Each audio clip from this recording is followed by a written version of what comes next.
the OG on the marquee Jaybird, and the cat who runs the chat with the stats, Statman Surge. We are Don't Hassle Us, We're Local. We're not a Quad City Sports Talk radio show. We're not the Quad City Sports Talk radio show. We are your Quad City Sports Talk radio show. Welcome to the conversation, Quad Cities. But first, the Dawn.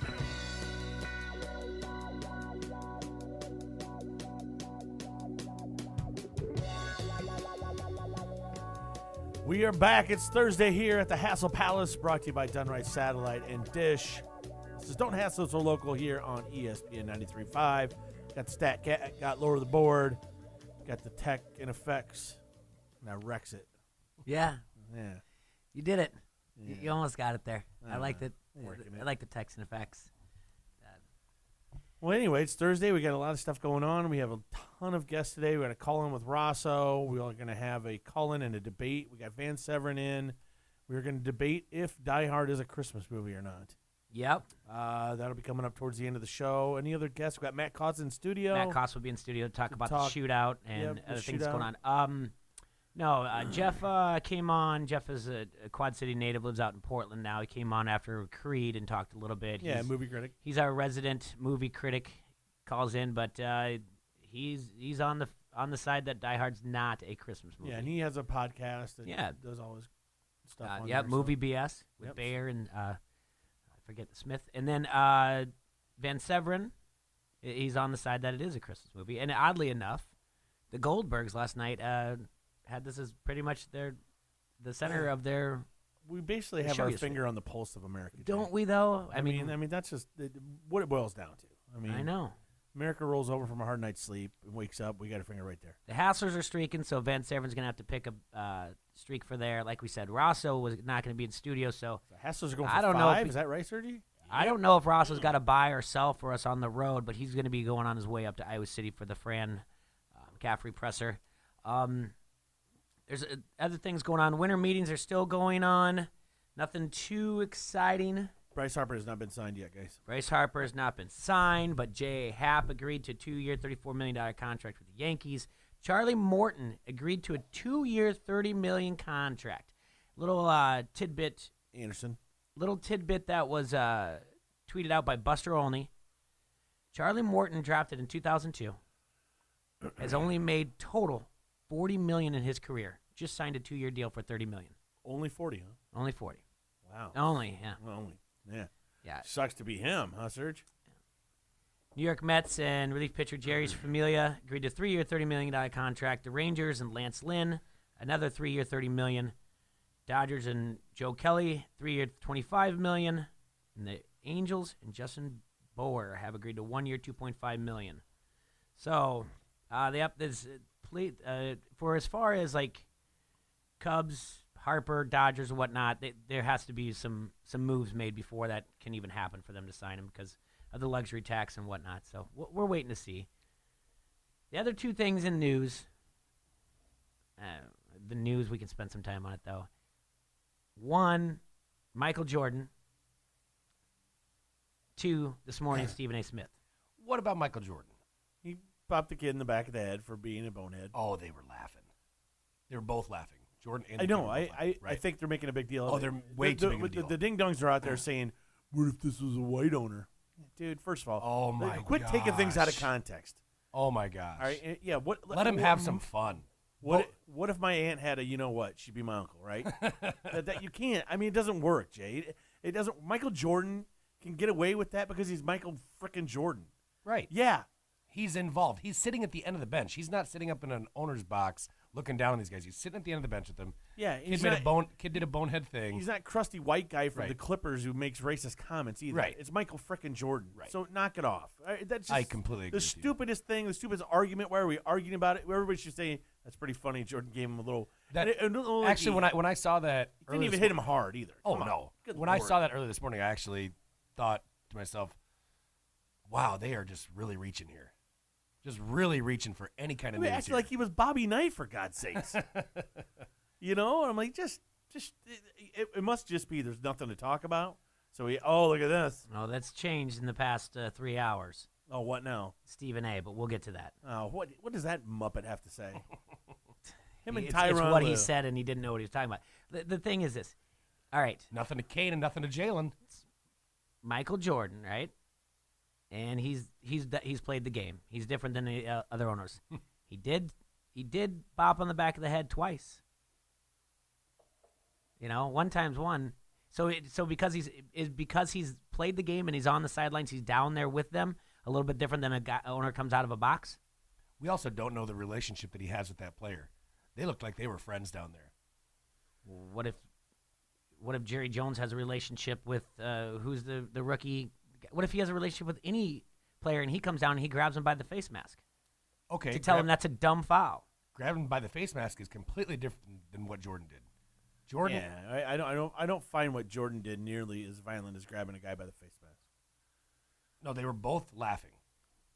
It was a friendly little. Yeah. It wasn't. I mean,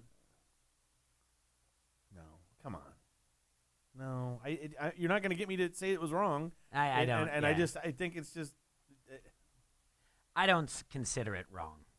Reckless speculation, Jay. I'm not recklessly speculating. The first time I saw it, I didn't even think anything of it, to be quite honest with you. Neither did I. I did not think a thing. It wasn't until I watched it the second time, I'm like, he hit him twice. I mean, he knocked him, bopped him twice.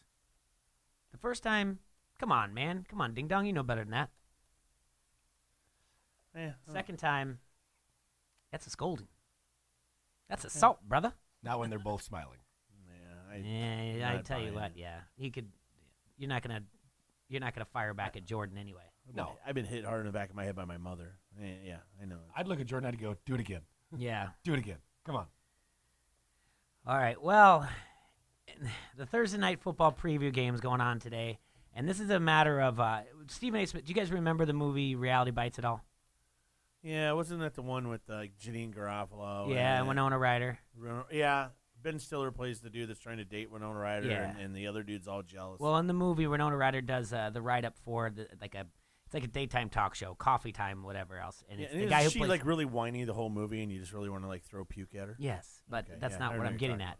The dad from Frasier plays like coffee talk with whatever else, and she changes his note cards. And this is a classic case of John Mahoney? Yeah, there you go. This is a classic case of whoever is doing the writing, I think, is messing with Stephen A. Smith because he made multiple errors on First Take this morning, doing his Thursday night preview. And honestly, in Stephen A.'s defense, he is always multitasking, and he is constantly working. We may give him a hard time because he yells whatever else, but he is sometimes doing. He's on Get Up. He's on First Take. He does Afternoon the Jump. And then he does a game. I mean, he's constantly moving. He's got to have people help him out. But they're doing a Thursday night breakdown, and this is about as bad as it gets. We'll just do the. Did he go Ron Burgundy on us? It's just the names that he's dropping. It's not there. I'll just read the thing from SI.com. Stephen A. Smith tried breaking down tonight's Chargers-Chiefs game on First Take today, but ended up embarrassing himself by saying he was looking forward to watching Chargers tight end Hunter Henry because of how he's played this year and how effective he's been. Yes, He hasn't played all year. He's been injured. Yes, the same Hunter Henry who tore his ACL in May and hasn't played the season. Wait, there's more. This is from Jimmy Traina from SI.com. Smith said he was looking forward to Henry's matchup against the Chiefs linebacker Derek Johnson. Yes, the same Derek Johnson who the Chiefs let go in March and is currently a free agent. And all this came after Smith said he was going to keep an eye on Chiefs running back Spencer Ware tonight. Ware is listed as doubtful with shoulder and hamstring injuries. That's multiple. It's one thing with Hunter Henry. Like, that's almost got to be someone messing with him. Like a writer, intern, somebody just messing with his cue cards. Well, yeah, that's totally is. Because, I mean, one, I can see. I mean, we make mistakes. I make mistakes all the time. All right, whatever. I wouldn't have known anything about the linebacker, and I probably, if I don't have Spencer Ware on my fantasy, I wouldn't have known, but I did know about Hunter Henry. Mm-hmm. But, yeah. I just think there's got to be something more to it. I mean, but don't get me wrong. Stephen A. is very busy, and he can make mistakes. I just think maybe someone was messing with him. That's all. Maybe he made somebody mad, Jay.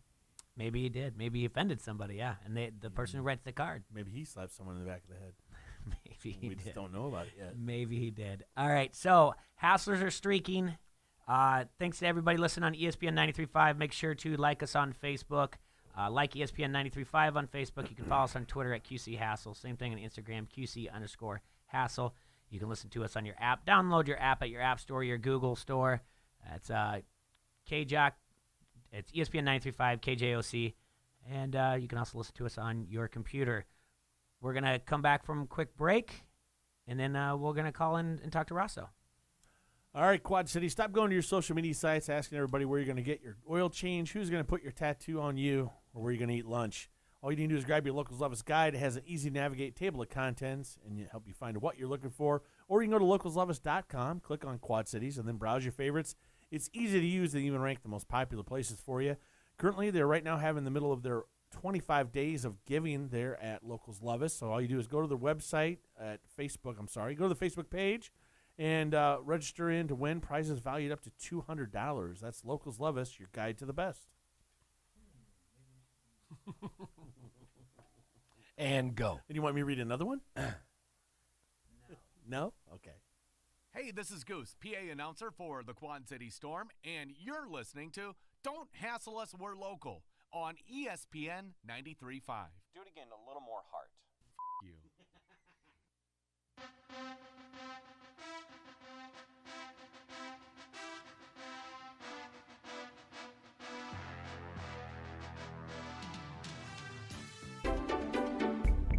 Get more with McGrath. It's Countdown 2018 at the McGrath Used Car Superstore of Davenport. On the phone, Gavin McGrath. And if you need to get ready for winter driving, get more all-wheel drive and four-wheel drive vehicles with McGrath. Over 600 SUVs available at McGrathAuto.com. Year-end selection, year-end savings. We have SUVs starting at $89.88. Shop Iowa's best used truck selection, including McGrath certified 4x4 pickups, F-150s, Rams, Sierras, Silverados from $10.98.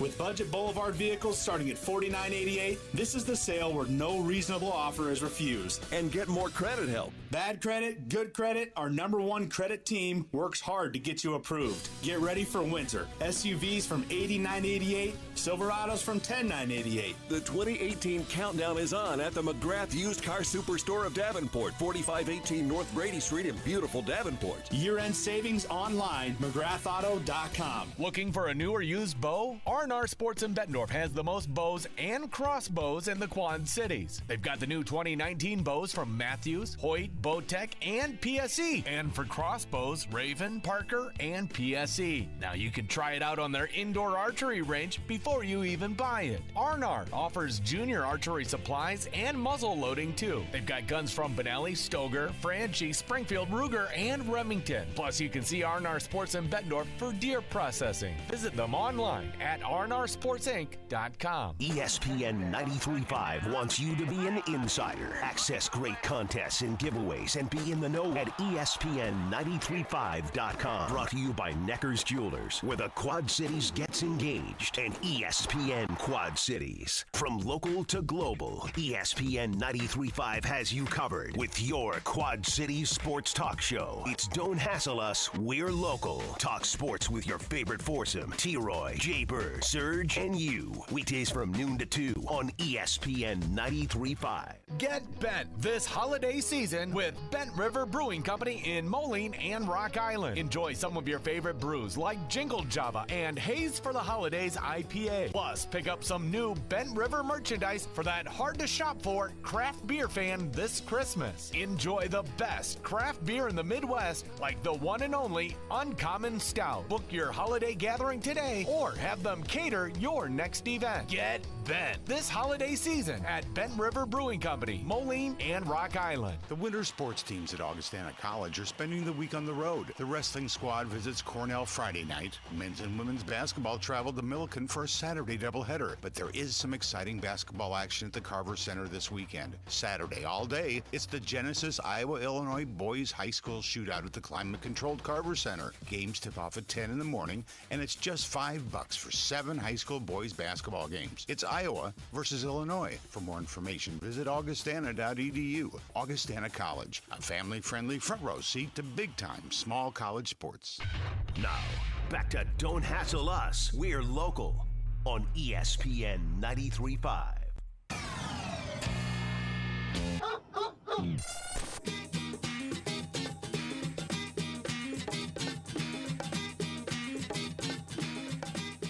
Welcome back to the Hassle Palace, brought to you by Dunright Satellite and Dish. This is Don't Hassle So Local here on ESPN 93.5. I want to remind everybody tonight, live music at Harrington's Pub. At 8 o'clock, we'll have Jordan Danielson playing for you, 8 to 11. That's Harrington's Pub, 2321 Cumberland Square Drive in Bettendorf. NFL announced that the draft is going to be in 2020 in Vegas. Perfect. Does that pique your interest? Yes. Isn't it the best? Think about this, guys. Now, they held the draft for however many years straight in New York City, right? Mm-hmm. And most of the time we had to hear either moron Philly fan or moron New York fan booing every pick because it was so close to their homes. You know what I'm saying? Mm-hmm. And they bounced around. What did Chicago a couple years ago, I believe. They did. And then I think they did Dallas last year. I would like to see them continue to bounce it around. What's up, Dallas? Yeah, I know. Who did Can't hear you all the way in Philadelphia. Oh, yeah, that moron. That kicker. We're the Yeah. Super Is Bowl that David Akers? champions. Huh? David Akers? Yeah. Yeah, look What's at that up, kicker. Dallas? Yeah. Yeah, he didn't win a ring, though, so. No. Yeah. No, I like it. I've never. They should do it in Atlanta. They should do it in Phoenix. They should bounce it out to L.A. They should move it around all the time. Vegas is perfect. I think Vegas is perfect, too. I think it would be a much better spot. Obviously, they're equipped to have plenty of people come visit. And who wouldn't want to go out to Vegas and hang out for a few days? You know what I mean? Especially that's why I that mean, time of year. We're getting to that point where Beginning of the spring, it's beautiful out there. yeah, but I mean, we're getting to the point where gambling's getting into our vernacular. We know that sports books are opening up, which, by the way, New Jersey had it is just having a good time with gambling. They're making money in sports betting. So I think it's a great fit. It's one of those. Do you think this could be a weekend destination, kind of like March Madness? Do you think this You're would be, saying, like, do you think this would be instead of if you can't make March Madness, this is adjacent to it? Like I can't make it March Madness, but if you guys want to go for the draft, you go out there for the draft. You place bets on over under on your team's wins like that. All those bets go down that time of year or increase. I would do it. I don't know. I mean, if you know your team's going to be drafting in the top 10, does that excite you? I mean, that's got to excite you more than, granted. 24th. Right. Right. I mean, you hope your team's actually drafting 20 or higher. But Right. you know what I'm saying? Yep. I mean, Yeah. at the same time. I don't know. I think it's pretty neat. Going to the draft was never anything on my sports bucket list, but now it might have changed. I would never go to the draft and wear my team's jersey either. You wouldn't boo your Liar. team? You wouldn't boo your team? Like, oh, no. I would go. No. You got an old Emmitt Smith jersey, just ready and waiting for draft day. Yeah, that thing's too tight now. that thing fit in 92, brother. No, I think I'm twice the man I used to be. I had one too. It's okay. Yeah. Not half the man I used to be. I'm twice the man I used to be. the Thursday night football game tonight. This is an interesting one. Chargers Chiefs. Yep. I'm really excited about that Hunter Henry matchup. Yeah, well. San Diego's pretty tough. This is actually going to be an interesting game. I mean, because of who's not going to play. All right, obviously, Melvin Gordon's not going to play. Stephen A's not going to play. Stephen A's not probably won't even be invited now because he doesn't know who's on the field. But obviously, Kareem Hunt being Either that or out. he's going to be in San Diego waiting for a game. Yeah, he could be. Maybe he doesn't know where it's at. I mean, Kareem Hunt is out. Obviously, Spencer Ware being out. I believe the backup is Williams, but I'm not going to try to go Stephen A. and get totally wrong. So you're running your third string running back here for the Chiefs, which maybe doesn't matter as much. Tyreek Hill is playing, still a little banged up. You don't know if you're 100% there. Melvin Gordon, like I mentioned, going to be out for San Diego, but they've been playing pretty well as of late. Won a tough game on the road in Pittsburgh. This could be a good match. Like I said, this is technically I would say for either team that if they want to either maintain home field advantage or gain home field advantage, I think this is a must win for both teams. So, is it a must win? I think it is. They're going to leave it all out on the field? They should. It's going to be one of the trenches. For that, it's a must win if you want to maintain or gain home field advantage. Other than that, both these teams are locked for the playoffs. So it's not like these teams need this. Either of these teams need this victory to make the playoffs. They're fine. But with a loss, The Chiefs then drop out of home field advantage. Chargers go right into it. Okay. You see what I'm saying? Oh, yeah, I mean, and for the Chargers, they're definitely playing for something. Yeah. They're playing to fill up that 23,000 MLS stadium they play in. Wow. I mean, come on. Of course. Hey. Go Bolts, right? Bolt Nation. You know my predictions. The only thing I want my predictions to go wrong is if the Cowboys make it instead of what I predicted. My prediction makes wearing the Powder Bolts uniforms. We got to start getting a tally. Yeah. We need a tally for every time T-Ray mentions the Cowboys and how his arms always go out like this. Yeah. Talk about my Cowboys. I just want to hug him, Serge. I just want to hug him. How much you love the Cowboys, T-Ray? This much. As much as I love you two. I want to hug you. I'm calling Rosso. You're calling Rosso right now? Yeah. I see a spy out in the hallway. What's going on? Hey, Rosso. Hey, what's up, buddy? How you guys doing? Good. Well. Are you listening to us while you drive? I was, and I turned it down because I know from previous experiences there's a little bit of feedback. You are a pro's pro. There's no doubt about it. You can hear me talk, so we'll do it straight in the pipeline here through the Verizon cell phone. A little plug for Verizon. So you're on your way to Iowa City? Yeah, yes, sir.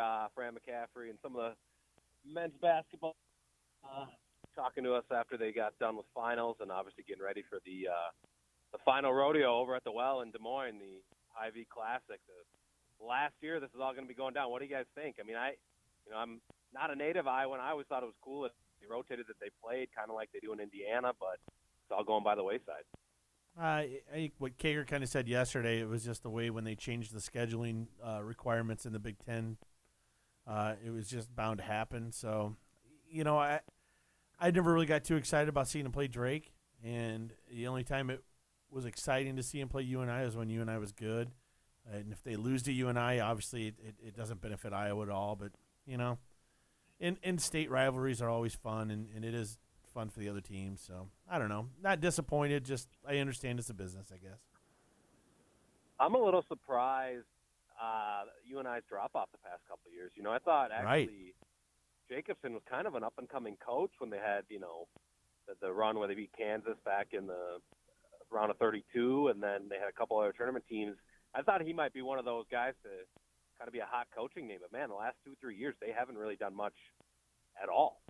Yeah, it was almost like that lack of being able to inbound a pass ruined his recruiting or something. It was just so weird. Right. I thought the same thing. I thought, man, UNI is going to be a power. And, and we've seen that happen with some of these, quote-unquote, smaller Division I schools start to grow. I mean, just think back to the first time that Gonzaga made their run. Everybody was like, "Oh, that's just a fluke," and then it turns out now they're a perennial powerhouse. So it's interesting, yeah. And I kind of felt like when Wichita State left that conference, there's kind of a power vacuum. Like who was going to slide in? Well, obviously Loyola last year, kind of out of nowhere, I would argue, kind of dominated that. Well, they had God on their side, though, Rosso. Come on now. Sister Jean, at least, right? Yeah. Yeah, she taught my wife's aunt. That's pretty cool. No lie. So, Rosso, do you have to head up to Des Moines on Saturday? We're throwing that around. I'm not sure if our sister station in Des Moines is going to end up covering that instead of myself. Working a lot on our bowl special. We're doing a Outback Bowl special here, TBD on when it's going to run on Channel 4, but doing that, so I'm working on stories. That's why I'm coming a little early, actually, to film a couple of stand-ups around stories I'm working on. But that should be really cool. I'm really excited about that. We did one last year for the Pinstripe Bowl. Got good feedback on that, so we're doing it again this year ahead of the old Outback Bowl in Tampa. So if you don't go over there, any chance you're going to be covering any local games here, any of the high school matchups? I think Dan and Jay are handling that. I might actually swing by. I know Carton and Price are kind of the title fight, if you will, the heavy hitters at 7:30, whatever it is. But, man, that North Scott Moline game, I've seen both those teams play now this year. That could be the game. That could be the matchup in the undercard there, the game before the Rock Island Bendorf game. So I might swing over there. I do have to fill in for Vasco Sunday on our anchor and doing some sports show work for an early Christmas. So we'll see what my schedule allows. But one way or the other, I'll definitely be checking out some basketball. I just don't know where or when. Yeah, I'm excited for the North Scott Bettendorf matchup on Friday night, right, Jay? Yes, that'll be Friday night. And then they So moved. Go on. That's kind of the. I'm not going to say like it's going to set them back, but back, and then you turn around and play a tough team across the river the next day. It'll be interesting to see those guys' legs. I mean, I know the Big Six will have games on Friday as well, but just kind of probably the two favorites in the MAC right now squaring off on Friday, and then quick turnaround on Saturday. Well, they're young; they'll be able to handle it. The Davenport West Pleasant Valley game got moved to tonight because Davenport West plays at 10 a.m. on Saturday morning. I did see that. Yeah, it got flexed. Yeah, got flexed to the Thursday night premiere matchup for the MAC. So what are you looking for when you go to the presser today? What are you looking for out of Fran? I kind of want to actually kind of dig in or pick in to see, if the Iowa guys, like a guy like Bear who's played in it every year, or Bohannon, or even Joe Wieskamp is kind of disappointed that they're not going to play, the Drake and the UNI. Now I know they can schedule them on a home court or on a road game, but I don't think that's going to happen in the near future. So like some of those Iowa guys, I'm sure Wieskamp knows the Green kid from Cedar Falls that's over at UNI. Like I'm sure they got to know each other pretty well from the AAU circuit and just stuff like that. Like are there kind of, the secondary rivalries to Iowa State that maybe some of these in-state kids actually would like them on the schedule and even would maybe welcome playing in Cedar Falls or playing in Des Moines if they had to play a road game. 2 out of 3 years they play in Iowa City, maybe 1 year then they swing over to Des Moines or to Cedar Falls. I don't know if that's doable. I don't know, obviously, how the money works with that not being, necessarily a power conference. But I think it's an interesting question. And so we'll get that, maybe get some, obviously, updates on Wieskamp's ankle, Pemsel, how he responded to his first game action of the season. But, man, I guess I didn't talk to you since then. How about that at Carver last Thursday? Yeah. Oh, yeah. It was exciting. I think that type of stuff in rivalries, nothing got over the top. Nobody. Yeah, cooler heads prevail. Nobody was going to come to blows. Exactly, but it was spirited, and I think two good teams fighting it out. I didn't see any problem with it. No, we actually had Kakert on the following day, and he was there, so we kind of had someone, that had been there at the game to kind of give us a rundown on it. So, I got a question too about that. Like when you're driving over there, and if you see Kakert and you guys are going for the same press parking spot, do you cut him off like the best you can? Well, I mean, I don't know how much has been documented, but the parking over there is kind of a nightmare during the day because, for instance, at the football complex, there's probably 30 spots, and half the time players are taking them up. Oh, yeah. So, and we obviously have to pay. And then Carver, depending on what's going on, who's practicing, that could get dicey too because there's not a ton of spots of metered parking. So, it gets a little heated, but yeah. Yeah, all those guys, man. If I was you, I'd cut him. I'd cut Randazzo. I'd cut them all off. If it was me. I'm just saying. Oh, Randazzo, absolutely. I'd give him a little nudge, a little love tap, fender to the bumper. Last week we talked about when we were doing our buy or sell, we talked about the playoffs, the college football. Not to get off the Iowa subject, we'll get back to it, but I just want to talk to you about the article in The Athletic that basically said that the committee could, just as early as 2020, go to 18 playoff. What did you think? What do you think about the idea of that? I mean, I say the sooner the better. Mm-hmm. I mean, if they can somehow work this TV deal and the bowl contract where these certain bowls are locked into certain championships and semifinals, if they can somehow work that sooner than later, I think that'd be good for everybody. My caveat to the proposal that I saw, at least, I don't know if it's the same article we're talking, I don't think the group of 5 teams should be guaranteed a spot. I mean, you're saying the Power 5 winners? Like, UCF, for instance, last 2 years, they're undefeated, absolutely, bring them in. But, let's say UCF loses to Memphis in that championship game a couple weeks ago. You're going to tell me that 2-loss Fresno should be in the playoff over 2-loss Georgia? Or no, absolutely not. 3-loss LSU? I don't think there should be a guarantee on the group of 5 team.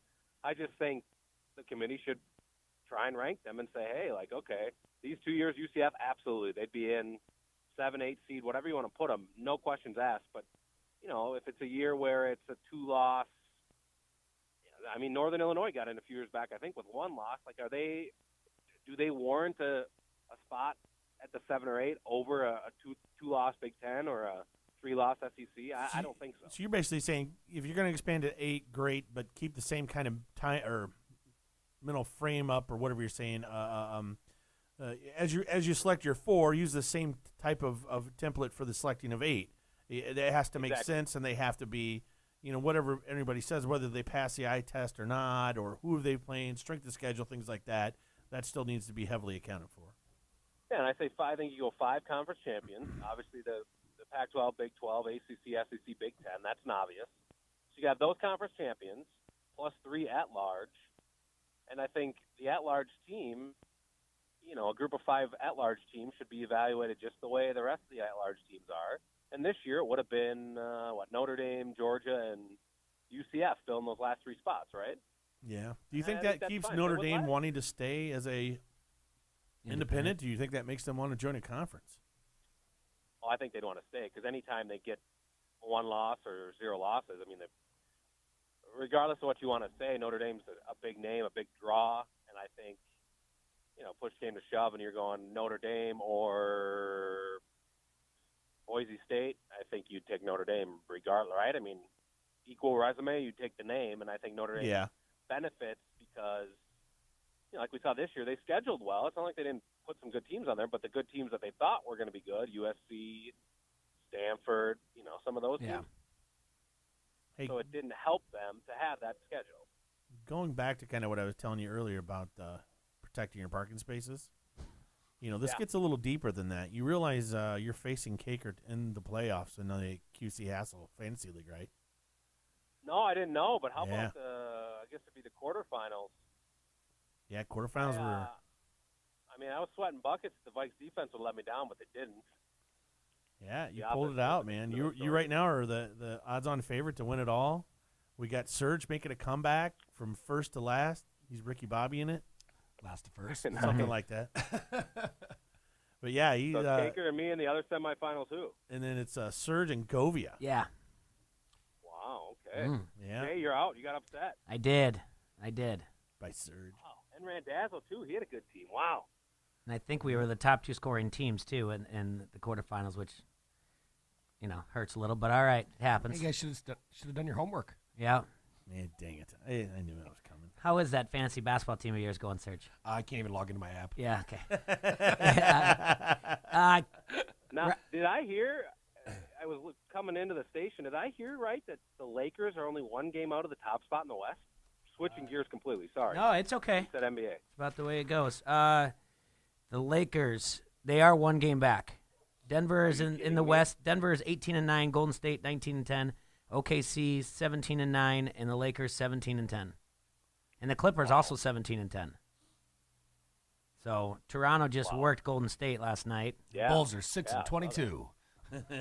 Yeah.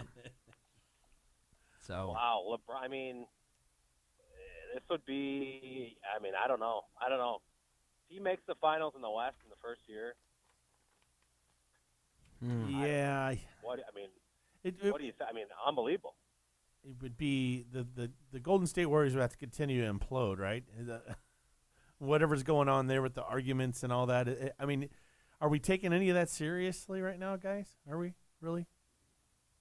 No, not right now. I don't. I mean, I don't think so. But they're healthy now, right? Everybody's playing.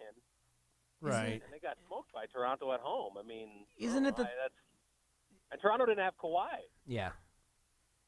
But isn't it the thing? They're still going to get Cousins, too.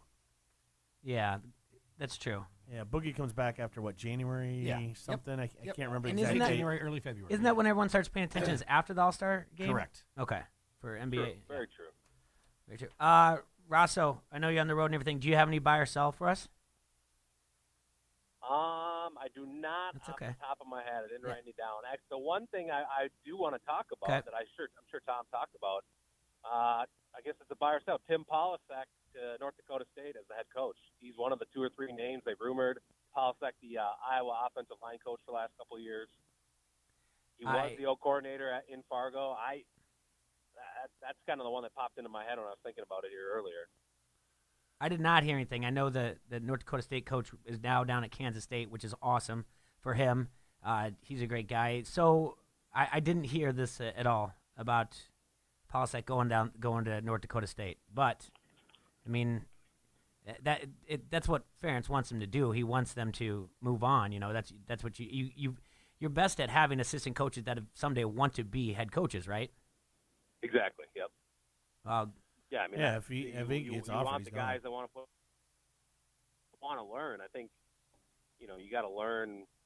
Obviously, being a head coach, you're kind of the CEO of the program, but you got to learn not just the O-line. You got to learn the D-line. You got to learn how they recruit. You got to learn, talent evaluation, managing people, raising money even. So I think it's an interesting thing. I think he does like it down here from what I've gathered. He's a great guy. He's super personal dude from the few times I've talked to him. So, but, if he's familiar up there. He was O coordinator for, I think, 4 or 5 years there with that entire staff after Bowl left, and then obviously Kleiman came in. But I don't know. It'd be interesting. It wouldn't be like a devastating loss, but I do think continuity is something Iowa's coaching staff really strives for. So it'll be interesting to see here in the next week or so. I'd assume they'll try to fill it here before Christmas. So it'll be an interesting thing. And of course, North Dakota State's still playing. They're in the semifinals, going for another FCS title. Yeah, their coach is still coaching. They haven't mentioned anything if he wins a semifinal game, if he'll coach the final game.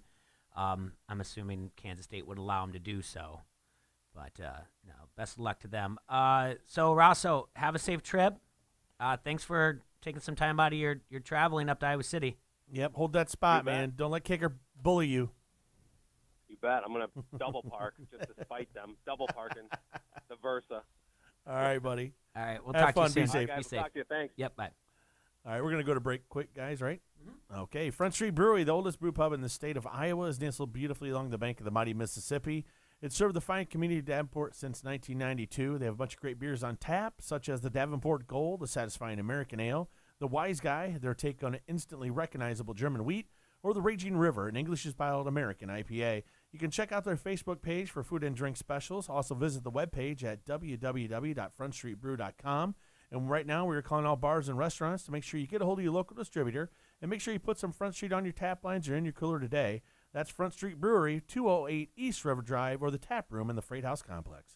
I give a rat's ass about Twitter. Hey, this is Dorf with Dancing with the QC Stars. You're listening to Don't Hassle Us for Local on ESPN Radio 93.5.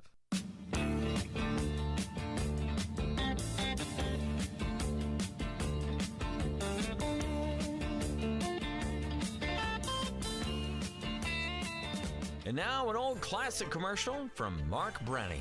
And now, Mark Brenny presents things you can and can't do on a Suzuki four-wheel ATV. You can chase cows back to the barn, but you can't chase women back to the kitchen. All right, mister, here's your zucchini and tomato sandwich. You can explore trails and backwoods, but you can't drive down Main Street.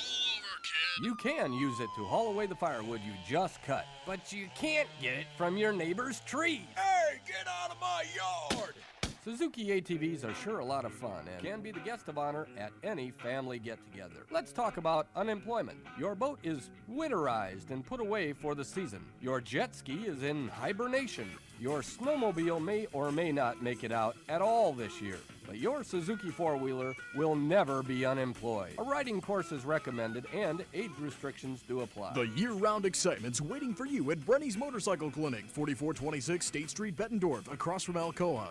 Almost. ESPN 93.5 wants you to be an insider. Access great contests and giveaways and be in the know at ESPN935.com. Brought to you by Necker's Jewelers, where the Quad Cities gets engaged, and ESPN Quad Cities. From local to global, ESPN 93.5 has you covered with your Quad Cities sports talk show. It's Don't Hassle Us, We're Local. Talk sports with your favorite foursome, T-Roy, Jay-Bird, Surge, and you. Weekdays from noon to 2 on ESPN 93.5. Spread holiday cheer with Panera Bread gift cards. Soups, salads, sandwiches, and bakery treats are a gift that everyone will love. Plus, for every $50 in gift cards purchased, get a $10 bonus card for yourself. Order online or visit your local Panera for more details. The winter sports teams at Augustana College are spending the week on the road. The wrestling squad visits Cornell Friday night. Men's and women's basketball travel to Milliken for a Saturday doubleheader. But there is some exciting basketball action at the Carver Center this weekend. Saturday all day, it's the Genesis Iowa-Illinois Boys High School Shootout at the climate-controlled Carver Center. Games tip off at 10 in the morning,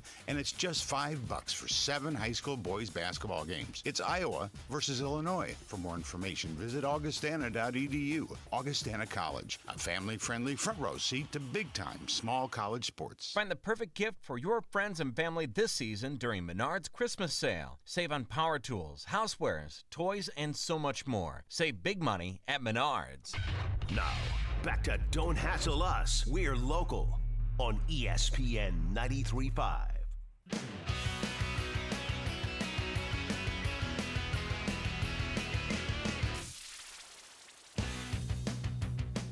We're in the Hassle Palace, brought to you by Dunright Satellite and Dish.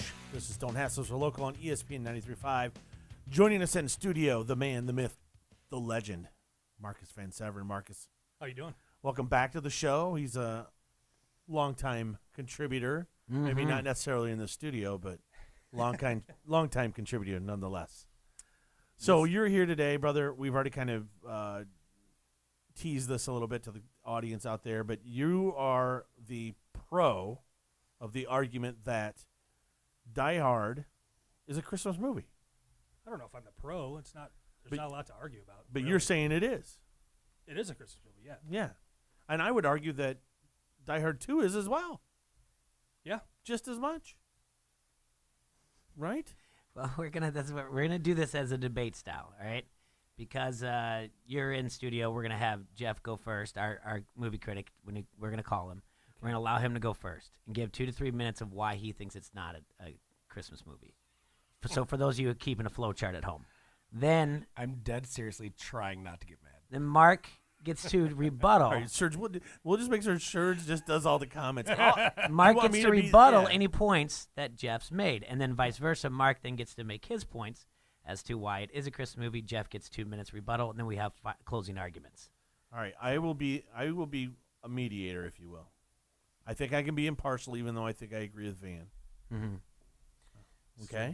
All right, but real quick before we get into they just made a Goldbergs episode about this last night. Not that if it isn't, they call it the greatest. I guess Christmas my movie thing of all time. is being a person that feels it is. I want to hear Jeff's arguments against, and Serge doesn't. So Rocky IV is a Christmas movie, then, right?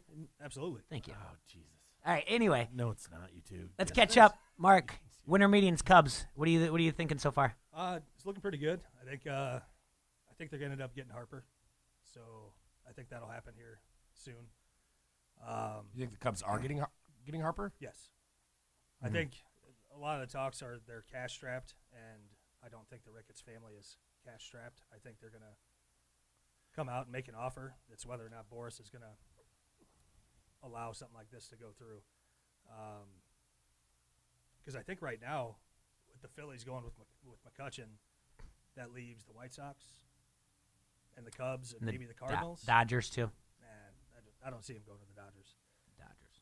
But the Dodgers are actually under the luxury tax. It's just the Red Sox and the Cubs that are over it right now. And it's not that big of a deal, but after a couple years being over it, then you start getting taxed more and more. So, it's I don't know if it's a matter of moving parts for the Cubs to make it work, or if it's a matter of Boris waiting to make sure he gets the bigger deal out of Machado over Machado does. So, because there is a whole idea that the agents are battling to Lenzano is Machado's agent, and then Boris and him don't really get along. So this is speculating that Boris wants to see how much Machado gets, and then he can get more to say that he had landed the bigger deal and whatnot. So it's a pissing contest in the end. Yeah, pretty much. Not to bring up old wounds, though, but Michigan, Big Ten, I mean, the game against Ohio State. That was a little rough. Yeah. How did you handle it? Not well. Okay. No, not well. Okay. Might have heard. I can attest to that. Yeah. Okay. Might have heard. Drank it off a little bit. But there you go. Something you get used to. The basketball team's looking good, though. Years. I mean, you can't complain about that. 10-0. Michigan hoops. Number 5 in the nation. Yep, looking good. solid. Yeah, see. Not that the rankings matter in December, but absolutely. I don't know. They came out with them though. They've started off well. I think the Big Ten's going to be pretty deep this year. I mean, the Big Ten, yeah, it's just stacking up. Yeah. I mean, it's going to be, like Kaker was in talking about the Hawkeyes. They really need to go kind of undefeated in their non-conference schedule to maintain their rankings because they're going to lose some games on the road. The Big Ten, it's just is what it is. Yeah, I mean, it's not going to be. I think last year, Michigan State won the Big Ten with 3 losses. Nobody's going through the Big Ten schedule this year. All right, let's get this We're calling Jeff right fight now. going. Hello. Hey, Jeff. Welcome to Don't Hassle Us or Local. Appreciate you taking time out today to let us call you. And I know Jay kind of laid out the rules of what's going on. So I want you to say hi right now to Mark Van Severen. He is the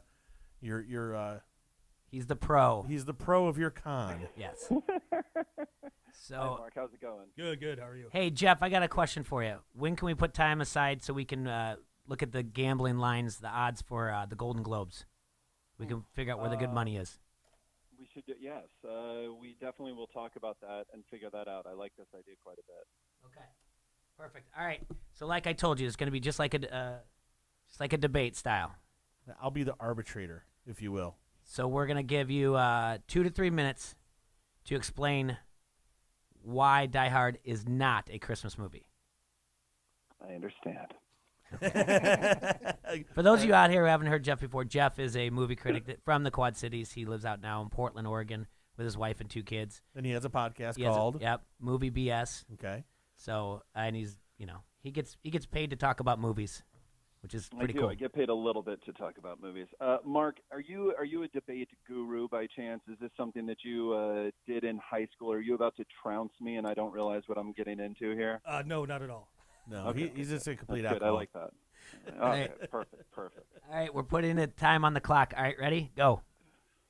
Die Hard is not a Christmas movie. It is a movie that is set during the time of Christmas. And there's nothing wrong with that. It's nice. It's a backdrop. It has moments that do mention Christmas. It even has a few Christmas songs that play during the film. But nobody thinks the number one thing about Die Hard is Christmas. It's not the first thing that comes to mind, at least when I think of this movie. I think of course, Bruce Willis's iconic character. I think about him trying to win his wife back. I think about the terrorists, but not really terrorists, instead just bank robbers. I think of course, about the amazing performance of Hans Gruber. I think about the iconic cowboy line that is mentioned in the movie that we can't say word for word on the air here. Yippee-ki-yay. There we go. I remember the plaza, the building, the iconic tower there. I remember all of that before I think to myself, oh, yes, that's right. It also happened during the Christmas setting, mainly because the character motivations and the things at play aren't inherently Christmas. They do not have to do with the Christmas spirit in any particular regard that anyone could easily identify and point to. And for me anyway, when I think of like what Christmas means to me, it is when I was growing up, going to the movies in the afternoon on Christmas Day. That's it for me. That's my personal feeling. You know what movie I could not have seen during that time? It would have been Die Hard, because Die Hard came out July 15th, 1988. The studio did not think it was a Christmas movie. The studio thought it was something else, which it was, which is one of, if not the best action movies of all time. And my main thing is, it's the preface that always gets me. The preface when someone says, the best Christmas movie is Die Hard. They don't add the nuance to it, which would be necessary, which is the best action movie that has a little bit to do with Christmas, but not really, but I can kind of squeeze it in there. And there we go. That's it. Like, that's what Die Hard is. All right. And I just think the squeezing in, it feels forced. And the person that's talking about it being a Christmas movie is kind of forcing that in. But maybe I'm wrong. Maybe I'm about to find out I'm wrong. Mark, your 2-minute rebuttal, sir. Well, I mean, those are all pretty good points. But I think when I see Die Hard, all I see is Christmas. It's thrown in your face the entire movie. From everything down to the music,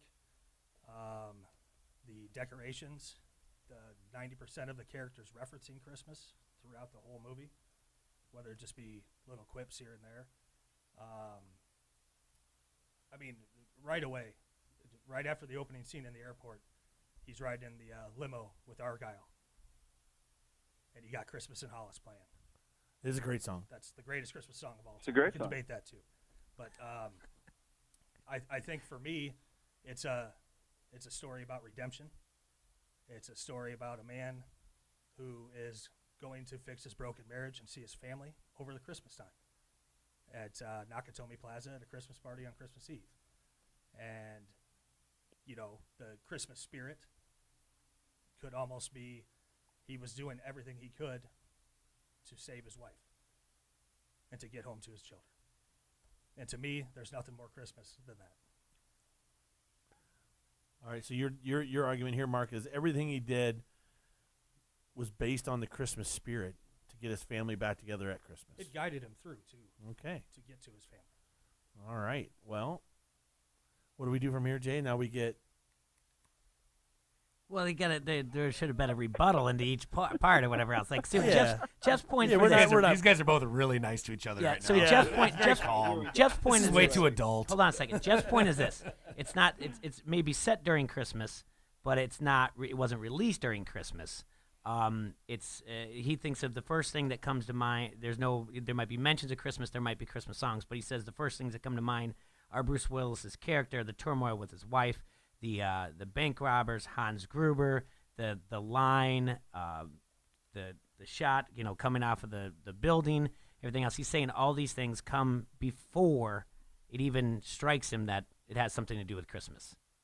So those are his points, and Mark's points are that from the very beginning, it is Christmas, and it's and the entire thing is with your throwing in that the turmoil, but it's getting a family back together, and isn't that what all Christmas movies are at the end? It all works Home out. It all works out. Alone. It's the only reason he's there. Jeff, I want He's to ask all you a over for quick Christmas. question because you are a wealth of movie knowledge, and the Sure, fact that you knew when the release date was, either you did your homework or you just knew off the top of your head, because I did not know that release I date knew wise. it was July. I had to look up. And that is actually one of the biggest points. It's, for me, one of the only things that I would say is a valid argument is, yes, it wasn't intended to be a Christmas movie, and you know what? If it's not a Christmas movie for you or for anybody, not just talking directly to you, Jeff, but if it's not a Christmas movie for you, then it's not, and that's okay.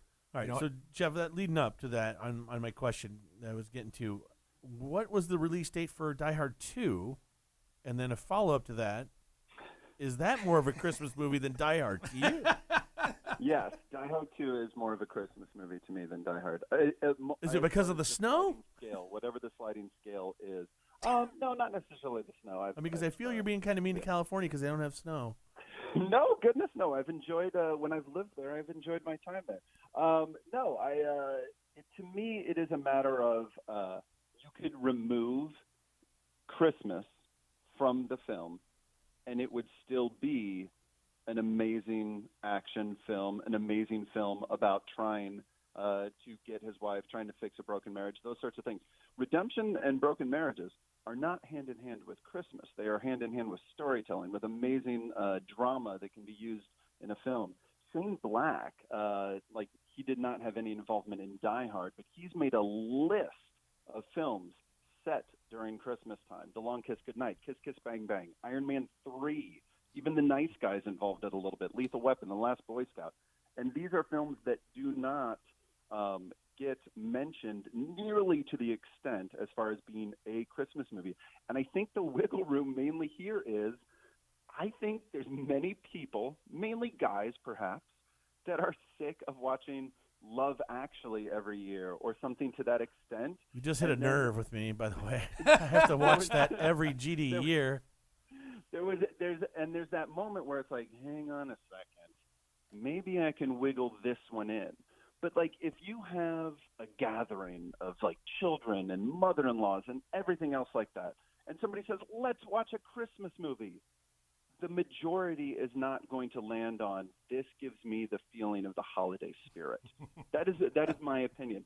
And it's not only my opinion. On a technical level, there was a survey conducted just a little bit ago in the middle of November from The Hollywood Reporter.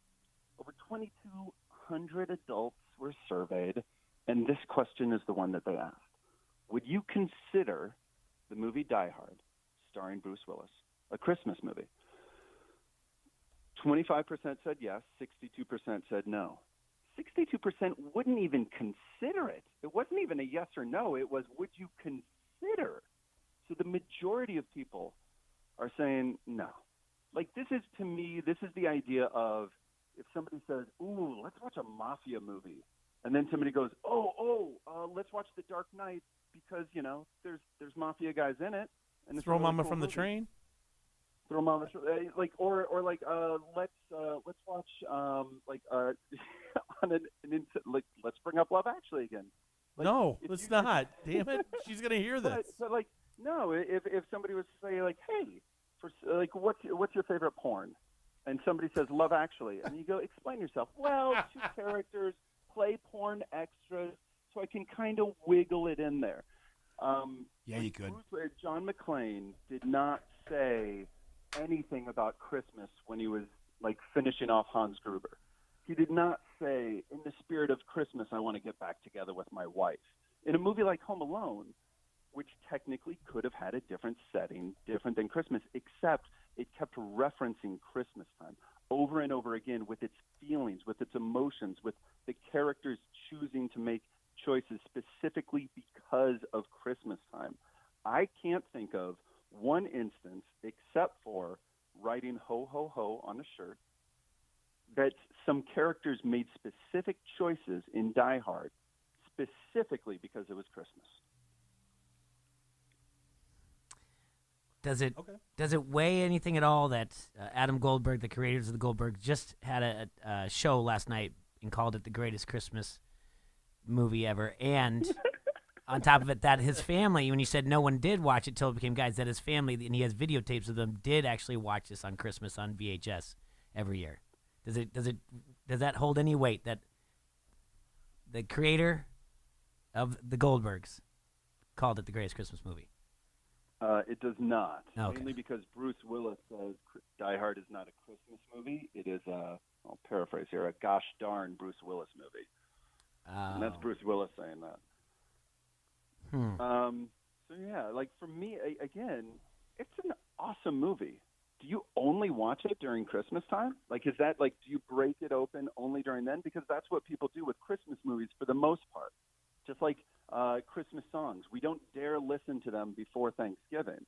Will you tell the thousands of people that go out to bars that's the rule too, please? But like Mariah Die effing Hard is Carey. like, I don't care what time of year it is. I can put Die Hard in and be happy that I'm watching one of the greatest action movies of all time. That unfortunately suffers from a terrible stunt double with Bruce Willis. Which, if you haven't focused on that, next time you watch it, you can literally just like every second. It's the hairline. He's got a full head of hair. When he's falling down the vent. Stunt double. Yeah. That was that. Well, that one. Do you know about that scene? This is like actually kind of cool. Yeah, that he was actually supposed to grab the vent and not fall down it, but then he fell down it, so they kept it in there. Yeah, he accidentally grabbed the second vent, and they're like, "Oh, that's cool. Let's just put that in the movie." And it's nice that you didn't die. I remember my family was talking about that at the dinner table last year on Christmas after we got done watching it. Well, Van, does this? What do you feel about this? Has he swayed you at all, Van? He hasn't swayed me at all. I still made some great points that I never thought about before. How about this? And I think you're allowed to think it's a Christmas movie, but are you sure you want me to not be allowed to think it's not a Christmas movie? Well, that's ridiculous in itself too. But I think from where I stand is that there's so much about Christmas. Yeah, I liked your point. Would you watch it not around the Christmas time? And there's a lot of Christmas movies that I watch year-round. Christmas Vacation, The Christmas Story. Rudolph the Elf. Red-Nosed Reindeer. I love that. A lot of that stuff that I watch year-round, and it makes me think of Christmas. And that's what Die Hard does for me. It shoves it in your face the whole time. He sends him down the elevator with a sweatshirt. He writes, now I have a machine gun, ho, ho, ho. There's so many references to Christmas in there. Even when Al's getting Twinkies, the convenience store clerks wishing him Merry Christmas. And that's the reason he's out there. And I think, it's not your traditional Christmas movie, but it is a Christmas movie, and it's one of the best. So my wife at home, she constantly has the Hallmark Channel on. Oh, okay. So this time of year, you have DJ Tanner, Wendy Cooper. Can we? The girl from you Party can of come live Five. with me during the Christmas. It's terrible. And send one. Yeah, we'll send Mookie over to your house with the kids. Yeah, because that's the same thing. She records that crap on there. It's on the DVR. But here's the thing: are those Christmas movies? No, 'Cause it's if you take- garbage. if you take the Christmas aspect out of it, it's just another Lifetime movie or Hallmark movie that they play year round. Yeah, Jeff, have you ever had to review one of those Hallmark movies? Has someone ever put a gun to your head and made you sit down and do that?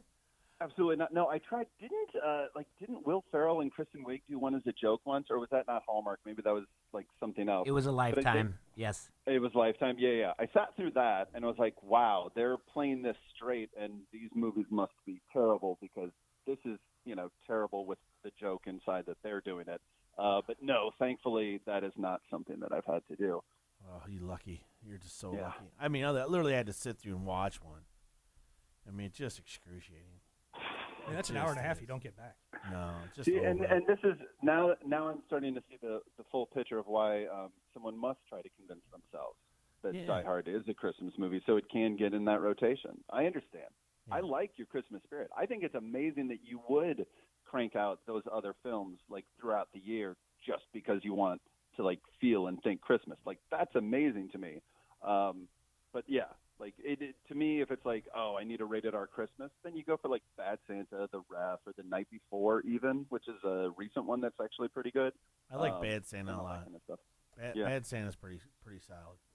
Yeah, I agree. All right. Hey, Jeff, are you going to be back over here during the holidays at all? I am not. I think, it might be the summer until I'm finally back. Okay. But we'll I'll hit you up off the air, and we'll set up a time to talk about the Golden Globes and try to find some favorites and where we can get make some money off of that. And before you go, real quick, I'd love to win money. Yes. Something that came out pretty huge, at least to me. The trailer for the new Avengers. What'd you think of it? He doesn't watch trailers. Oh, that's right. You don't, do you? Dang it. Yep. All right, never mind. I think it'll be good. I don't know. All right. All right, Jeff. Thank you for your time. Good job. All right, thank you. Yep. Thanks. Talk to you soon. Bye. All right, It thanks, doesn't Jeff. do anything, does it? It doesn't change you. No, not at all. Great points. Yeah. Yeah, you had some whack great job points. Thursdays. I will tell you this, though. Yeah, I'll tell you Was that a this. Friday? I can't remember. That was a Friday. The Goldbergs took the liberty of saying, "I've got to watch a Christmas movie." When he goes to the box office last night, and the guy goes, "Well, you can go watch Die Hard." And if that came out in July, they took the liberty of saying that it was came out in December. I believe the book that it was based off of also takes place on Christmas Eve too. I don't know if it's in the same setting. It's just a little bit different. The book was maybe 9 years before. We at least got him to Die Hard 2. I mean, we're getting It's more of a Christmas movie than Die Hard. Yeah, I mean, we got him thinking. Well, and I think back then the blockbuster style movies all came out in the summer. Yes, They weren't- yeah, they that's didn't very have true. You're absolutely right. Well, it's true because it was always a you summer know what? blockbuster. Yeah. They didn't intend for it to be a Christmas movie. I agree with that. It came out in the summertime. I agree with that. Otherwise, it's a Christmas movie for me, and I don't. And he's totally entitled to his opinion, and so is anybody else. But you know what? Sorry, I think you're wrong, but that's just me. No, it's a Christmas movie for me. It's It debatable, but absolutely yes, is. the fact that there's so much Christmas in It's it, not. no matter what. It's not your traditional Christmas movie. It but- is. It is thinking outside the box Christmas movie. Right. Definitely. So it's not for kids per se, but there's 3 Christmas songs in it. Okay.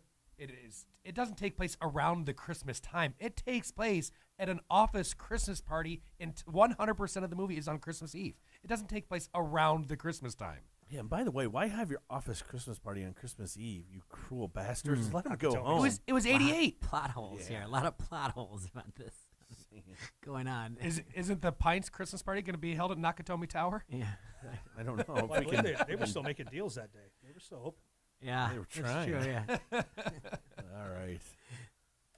Do you want the latest in TV and security technology but don't know where to start? Call Dunright TV and Security Solutions, your Dish premier local retailer, and get started today. They'll take the guesswork out of choosing the latest smart home technology with your budget in mind.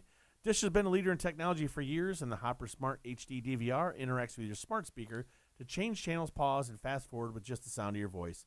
So sign up today and receive a free Nest doorbell system, courtesy of our friends at Dunright. So call 866-84-RIGHT today and let Dunright provide local professional installation with personal service that is trusted by thousands of homeowners and businesses in the Quad Cities. Restrictions apply and requires an internet-connected Hopper. Make sure you call, once again, 866-RIGHT for details. That's our friends at Dunright TV. This is Josh Sides, head coach, St. Ambrose University Esports. You're listening to Don't Hassle Us, We're Local on ESPN 93.5.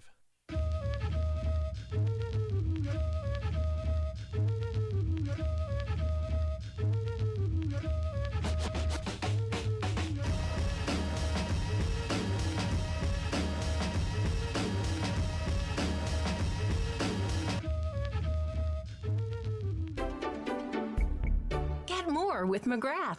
It's Countdown 2018 at the McGrath Used Car Superstore of Davenport. On the phone, Gavin McGrath. And if you need to get ready for winter driving, get more all-wheel drive and four-wheel drive vehicles with McGrath. Over 600 SUVs available at McGrathAuto.com. Year-end selection, year-end savings. We have SUVs starting at $89.88. Shop Iowa's best used truck selection, including McGrath certified 4x4 pickups, F-150s, Rams, Sierras, Silverados from $10.98.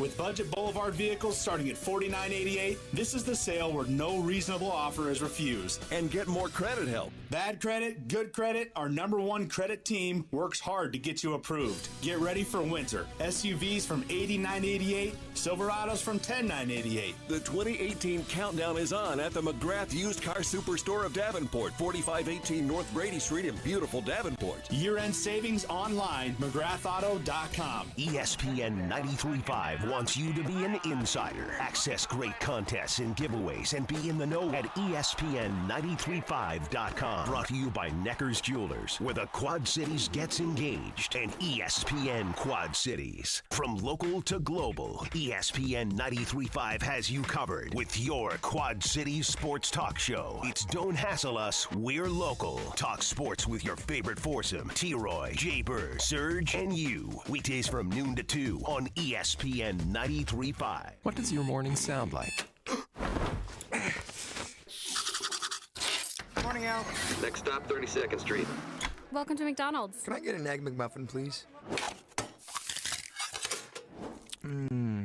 Here's to making your morning routine a little better with a delicious breakfast from McDonald's.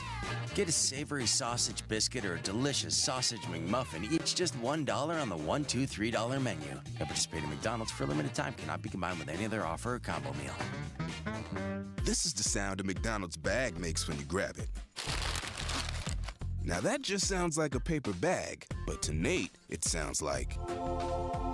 Because Nate hooked himself up like a champ and proved you can save on the delicious food you crave. Get your favorites from the McDonald's $1, $2, $3 menu, like a delicious cheeseburger for $1 or 6-piece chicken McNuggets for just $2. At participating McDonald's for a limited time, cannot be combined with any other offer or combo meal. The winter sports teams at Augustana College are spending the week on the road. The wrestling squad visits Cornell Friday night. Men's and women's basketball travel to Milliken for a Saturday doubleheader. But there is some exciting basketball action at the Carver Center this weekend. Saturday all day, it's the Genesis Iowa-Illinois Boys High School Shootout at the climate-controlled Carver Center. Games tip off at 10 in the morning, and it's just $5 for 7 high school boys basketball games. It's Iowa versus Illinois. For more information, visit augustana.edu. Augustana College, a family-friendly front row seat to big-time small college sports. Now, back to Don't Hassle Us, We're Local on ESPN 93.5.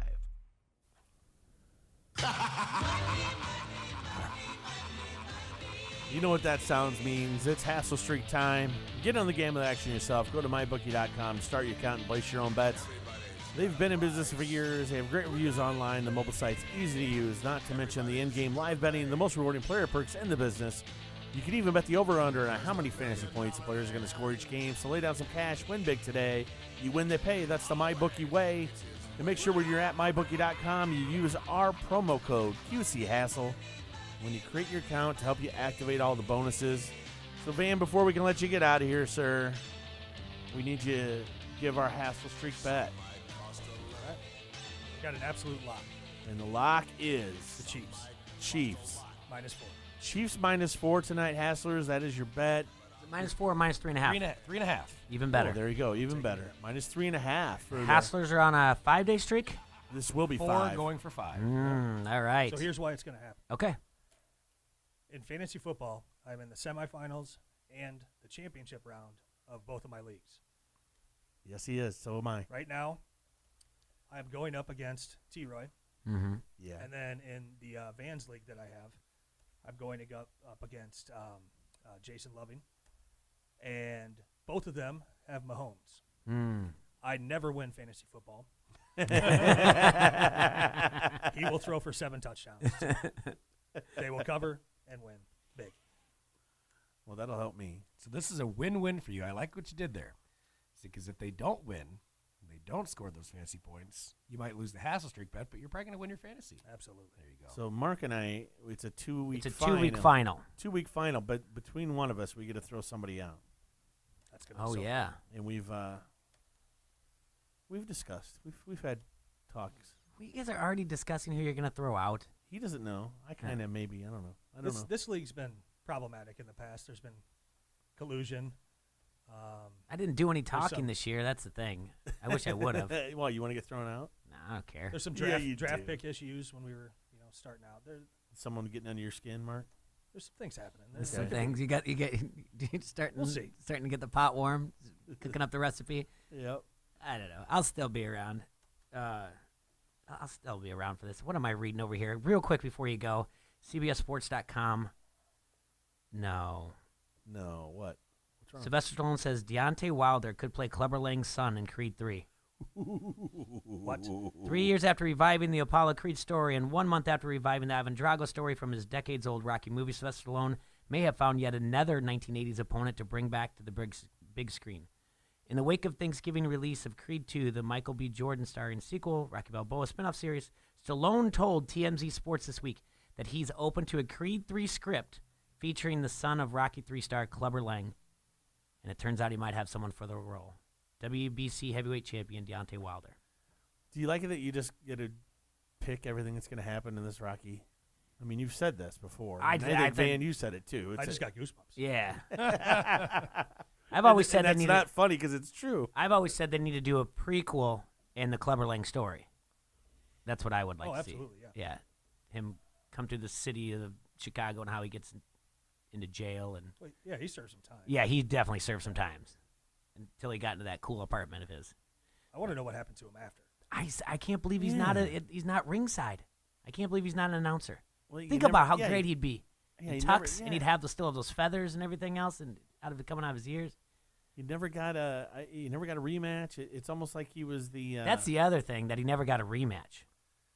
It was almost like when He was Ali once the knocked champion. out Foreman. I mean, Foreman never came back until later. Like That's when what he was I old. think it just. I felt like it had to be a prison thing with him. Yeah. Why? What happened to him after the fight?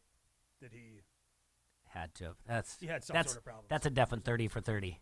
The rise and fall of Clubber Lang into his cool apartment that he would bed women in. What do you think that apartment was? I don't know. Hey, woman. It's a studio apartment. He would bed women. You'd invite him over to their apartment. It's one of these apartments above a building, a hillside over a hilltop over there or something. I don't know. Oh, yeah. Anyway. All right, Van. Thank you so much for your time. Thanks for coming on and talk about Die Hard along with Jeff. We appreciate it. And the Hassle Streak bet is the Chiefs -3.5, right? That's right. All right. What else we got going on here? We're going to have Matt Koss come walking in a minute here. We're going to be talking about the Genesis shootout with him. We haven't seen him in a couple weeks. Other things going on, like Van just said. The Chiefs -3.5 tonight. I like it. I just don't know. I don't know what the Chargers are right now. I think they're a sneaky 10-3. The Chargers are. Well, they're a quiet 10-3. It's like they haven't. Yeah. The one loss to Denver on the road was disappointing, but that was the game that I believe Gordon got hurt. Denver since then has kind of dipped. I don't know. It's so NFL is the NFL. Obviously, I mean, the Saints kind of got flat there for a little while as well. So, you'd have to feel the Chiefs at home are solid. And they got it. I mean, that just you'd have to feel that way. But it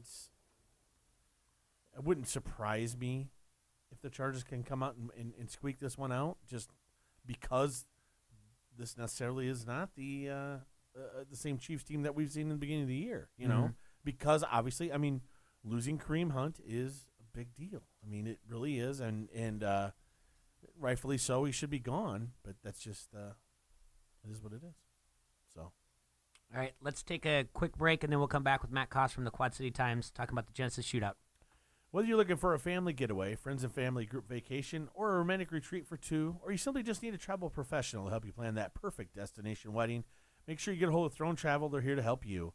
Let them get started today and plan your next vacation. They firmly believe that travel is the best therapy you can purchase.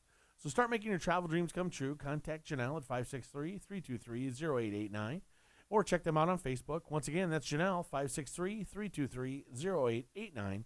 Throne Travel. Make all your travel dreams come true.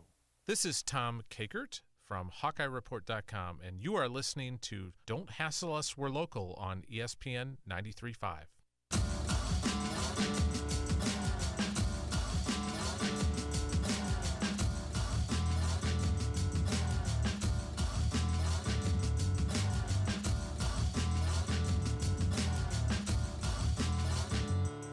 Score a touchdown on your next new or used purchase at Sexton Ford. With a huge selection of new Ford cars and trucks, you'll feel like you've entered the big game each and every time. You'll be treated like a pro player from sales to service, auto body to parts. Sexton also has a strong bench of mildly used vehicles, too. Why wait? The game's on at Sexton Ford in Moline. Oh, yeah! Sexton Ford is the talk of the town. ESPN 93.5 wants you to be an insider. Access great contests and giveaways and be in the know at ESPN935.com. Brought to you by Necker's Jewelers, where the Quad Cities gets engaged, and ESPN Quad Cities. From local to global, ESPN 93.5 has you covered with your Quad Cities sports talk show. It's Don't Hassle Us, We're Local. Talk sports with your favorite foursome, T-Roy, Jay Bird, Serge, and you. Weekdays from noon to 2 on ESPN 93.5. At Casey's General Stores, we embrace our history while looking forward to the future. A future that includes the best of the past. A future that includes the best of the new. A future that includes supporting our communities. A future that includes being the very best place to work. And of course, a future that still includes serving our famous pizza. Right now, get any 2 large single-topping pizzas for only $9.99 each. Casey's, famous for pizza. Not valid with any other offer. Get bent this holiday season with Bent River Brewing Company in Moline and Rock Island. Enjoy some of your favorite brews like Jingle Java and Haze for the Holidays IPA. Plus, pick up some new Bent River merchandise for that hard-to-shop-for craft beer fan this Christmas. Enjoy the best craft beer in the Midwest like the one and only Uncommon Stout. Book your holiday gathering today or have them cater your next event. Get bent this holiday season at Bent River Brewing Company, Moline, and Rock Island. The winter sports teams at Augustana College are spending the week on the road. The wrestling squad visits Cornell Friday night. Men's and women's basketball travel to Milliken for a Saturday doubleheader. But there is some exciting basketball action at the Carver Center this weekend. Saturday all day, it's the Genesis Iowa-Illinois Boys High School Shootout at the climate-controlled Carver Center. Games tip off at 10 in the morning, and it's just $5 for 7 high school boys basketball games. It's Iowa versus Illinois. For more information, visit augustana.edu. Augustana College, a family-friendly front row seat to big-time small college sports. Hi, Mary, Terry, and Ellen here at Mary's Diamonds and Jewelry. We are excited to announce that everything in the store is marked up to 50% off for the holidays. That's right, we are extending our sale. Come in and see all the gorgeous jewelry we have in stock, from gifts starting at $20 to the perfect engagement ring. As always, interest-free financing is available. Wow her this Christmas and save money doing it at Mary's Diamonds and Jewelry, 2115 East 12th Street in the village of East Davenport, home of the new Wow Factor. Merry Christmas! Now, back to Don't Hassle Us. We're local on ESPN 93.5.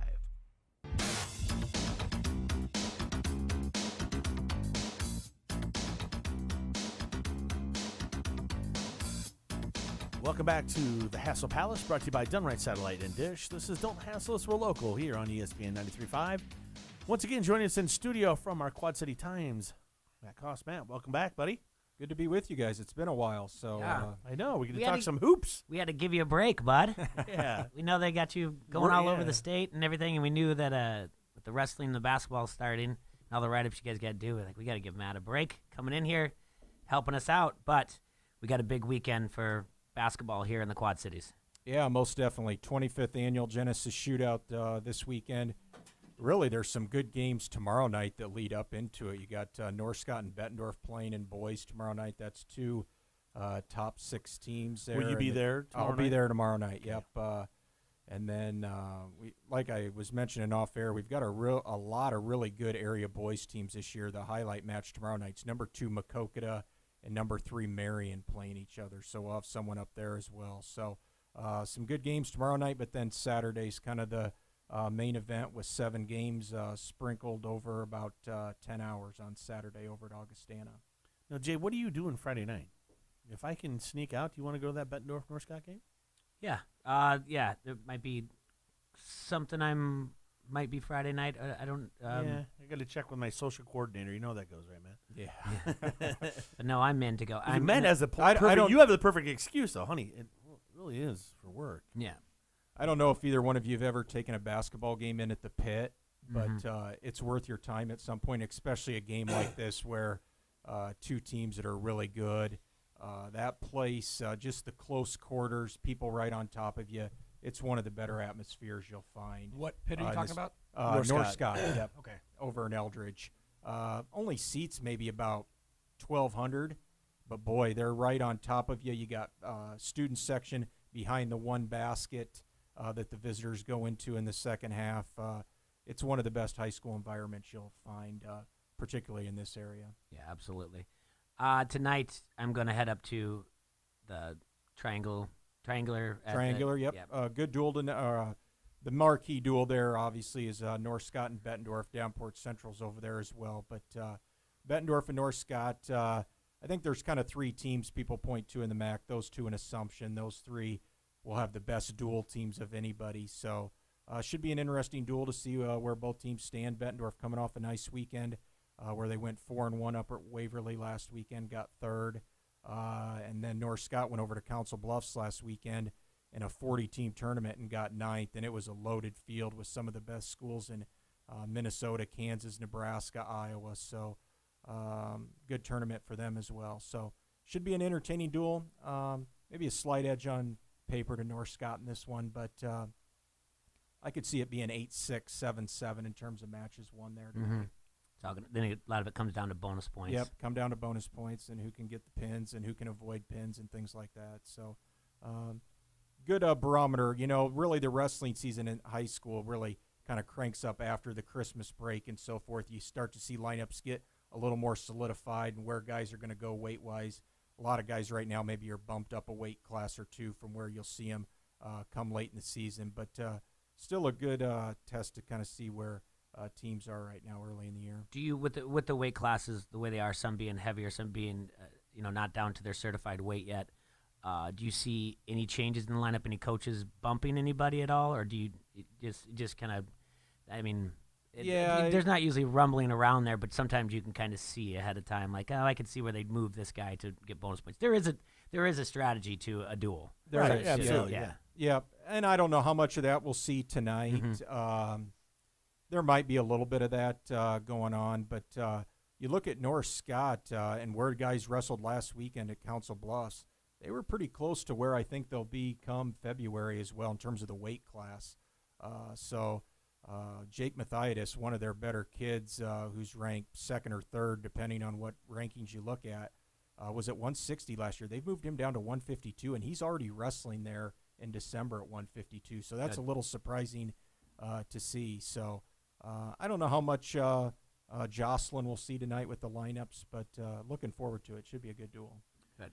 Moving back to basketball, I think we talked a little bit already about Bettendorf and North Scott being good. The rest of the MAC, what do you see? Who's talented? Who you got? Who might be your surprise team? I tell you, Downport Central's been the team so far that's really kind of turned some eyes. They're sitting at 5-0 right now, and you look at their league schedule, they haven't played really anybody in that upper 3 or 4 that you'd probably peg, but really nice win over Dubuque Senior in their second game of the year. A lot of people had Dubuque Senior as a top 5 team in Class 4A to start the year, and to beat them by 7 or 8 on their home floor.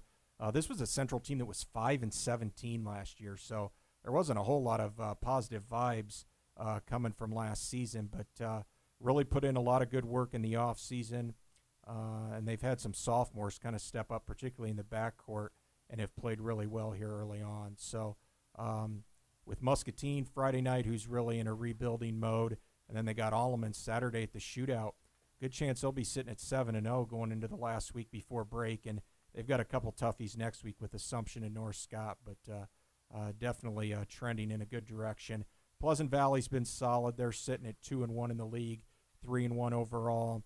But this year I think there's a little bit more of a separation. In years past, you could kind of look and say, hey, the 8th or 9th place team could play the 2nd or 3rd place team, and it could be a competitive game. I think this year we've got a little bit more clear separation. The top 6 and then 7 through 10 are kind of either have new coaches or kind of more in a rebuilding mode right now. Jump across the river. Give me your thoughts on the Westerberg 6 then. Moline sitting good right now. They're 7-1 or 6-1, I should say, undefeated in Big 6 play. Trio of seniors who have been starters since their sophomore year for them. Deontay Billups, Brody Harding, who's going to go play baseball at the University of Illinois, Drew Weimers. Those guys have been kind of the staples for their program the last couple of years and have gotten off to good starts this year. Rock Island started off well, had a tough weekend last weekend, lost to Moline and then lost to Ottawa. But they've got a Division I point guard in Jameer Price. United Township's probably the team that surprised me a little bit here. Didn't have a great season last year, but they're off to a 7-1 start. Coach Ryan Weber's one of the best around just in terms of getting the max out of his guys. And they kind of play that funky 3-2 zone defense, which a lot of teams don't use or implement and don't see very often. But and they're really long. They go 6'5", 6'6", 6'7", guys with wingspans of 6'10", 6'11", so they really disrupt teams just with their length. So wow. Be a tough matchup for Assumption on Saturday at the shootout against UT. All right, we touched upon those briefly, but there's a couple other games, and then we'll just get the synopsis because I've got to figure out by what you're giving us, maybe figure out what I think the lines for these games should be if I were to make one. But anyway, first the 10 o'clock game, Downport West versus Riverdale. Downport West, new coach David Robinson, entirely different look from a year ago. They graduated 4 of their 5 starters. They're a little more up-tempo than they've been in the past. They've had a tough schedule here. They play Pleasant Valley tonight, but they played Bettendorf already. They've played Assumption. Makokata, who we mentioned, is really good in 3A. So they really haven't had a chance to kind of ease their way into the season. So they're still looking for their first win. I think they get it Saturday against Riverdale. Riverdale's 5-4 coming into this week. Team that's kind of done a nice job in this 10 a.m. slot the last few years in the shootout. You can tell they really kind of their fans get behind it. They're the kind of the small school here in the Big Pond and the Hickory. Yep, and they've fared well at times, but I think West's athleticism may be a little too much for him in this one. And then David Robinson, he played at Rock Island. Had a little bit of a time with the Quad City Thunder. So that would have been the early 90s, right? Early 90s. So that's why he didn't make the top 25 for the shootout, because they didn't have it then. Right, yep. Because we're going to have another coach coming up here soon that's in your top 25 that the Quad City Times put together. Davenport North versus Geneseo. Davenport North, they're kind of a team that was a little bit of an unknown coming into the year. They had such a good year last year, but they lost 4 of those 5 starters. But they got a really talented sophomore class. Jaden Houston, maybe a familiar name, Janaea Houston, who was a star Davenport North for their girls basketball program a couple of years ago. Her younger brother, Quincy Wiseman. Both those kids are getting some mid-major Division I looks already as sophomores. And then they've got a couple juniors around them as well that are pretty talented. They played Central to a pretty competitive game last week, so I think they're a little more complete than Geneseo. I think Geneseo will have the best player on the floor in that game, though. Isaiah Rivera, 6'5" junior wing. He's already got about 8-9 Division I offers. Loyola, UNI, Illinois State, Drake. So a lot of those better mid-major programs have offered him, but just a real explosive scorer that can do a lot. He had a 37-point game last week against DeKalb. So he's a lot of fun to watch, but just not a whole lot around him right now. They're still trying to kind of figure out their identity in terms of the other 4 guys on the court. So give North the edge in that one just based on being a little bit more complete at this point. All right, you brought them up, and I'm thinking Davenport Central should be Almond graduated some guys, right? So Davenport Central probably should be a pretty big favorite against Almond. This is the one game I think when you look at just based on when you look at the matchups on paper, what people have back, how they've played so far, this is the one I think will be the most lopsided of the 7 games. If I was putting a line on this one, I'd be upwards of close to 17, 18 points on Central in this Love it. one. Thanks for the help. If not even a little more. I just think Central, a little bit of a chip on their shoulder, too, being placed in this 3rd game. I think, a lot of it was kind of based on what they did last year, and they didn't have a great season, as we talked about. But I think they should have probably been closer to maybe like the 4:45 game with Pleasant Valley's at right now, that 5th slot, because I think Central's talented enough where they would fare well there. I think Central's just got way too much. I think they'll be highly motivated for this one. Alleman's played well in spurts, but it is an entirely different group for Kyle Murray's team this year after getting hit by graduation pretty heavy. So, like Central on this one. Okay, Assumption versus UT. Question for Assumption's their backcourt. Front court, they're really good with the 2 Peters brothers, Dylan and Sean. Anthony Valinas, the good football player, physical presence down low. But for them, can they handle pressure? Can they get point production out of that backcourt? That's kind of really been the missing thing for them here early in the season. As we mentioned with UT's length, I think that could cause some problems for them. These 2 teams played a year ago in the shootout. UT won the game by 5 or 6, but they were up by double figures for a lot of that game. So I like UT in this one, maybe by 7 to 8 points. Okay, Pleasant Valley 4:15 game against Galesburg. Yeah, don't have a really good read on this one because Galesburg's really hasn't. You look at who they've played so far, they've struggled in Big 6 play, but they've won quite a few of their out-of-conference games. Pleasant Valley, on the other hand, sitting at 3-1 right now. Really good backcourt for PV with Carter Dua, going to go play for Giovanni and his dad at Augustana. Hunter Snyder, a 6'3" senior guard. He's a really proven player. His 3rd year as a starter. For Pleasant Valley, what can they get out of their front court? When I covered PV Assumption 2 weeks ago, I'm like, if you took a couple front court players off Assumption and put them on PV, or took a couple guards and put them on Assumption, you'd have a really, really good team. It just seems they're complete opposites in terms of what their strengths are. But Pleasant Valley's fared well in the shootout. They're 7-1 or 8-1 all time in this event. So Coach Steve Hillman does a good job with that group. So I look for this one to be very closely a close contest, maybe PV slight advantage, but it wouldn't surprise me either way how this one would go. Perfect. And then what we call the double feature, 5:45, North Scott, led by Seamus Buddy, who Steve Tappa put in the top. He's in the he's top number 9? Number 9 in the top 25 of all time in the shootout? Yeah, he was a good player. He was mid-90s point guard at Bettendorf. He had some sizzle and flash to his game. He liked the no-look behind-the-back passes, and he could shoot the 3 ball. He can still shoot the 3 to this day. Yeah, so yeah, Seamus done a really nice job with North Scott. This is an interesting matchup because they played 2 years ago, and Moline just destroyed them, beat them by 17, 18 points. That was about as lopsided loss as I've seen a Coach Buddy team have since he's been at North Scott. So be interesting to see because there are some of the same parts that played in that game 2 years ago. Obviously, players get better and so forth, but it'll be interesting to see how North Scott attacks them. If they try to slow the tempo down or if they want to push it with Moline. But North Scott's one of the better defensive teams around. Moline averages close to 70 a game offensively. So whatever team can kind of dictate tempo, I think will have the advantage in this one.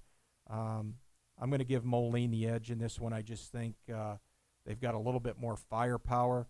Their roles are a little more identified right now. Even though North Scott's got 4 starters back from that state tournament team a year ago, they're still trying to kind of identify who their go-to guy is in certain situations.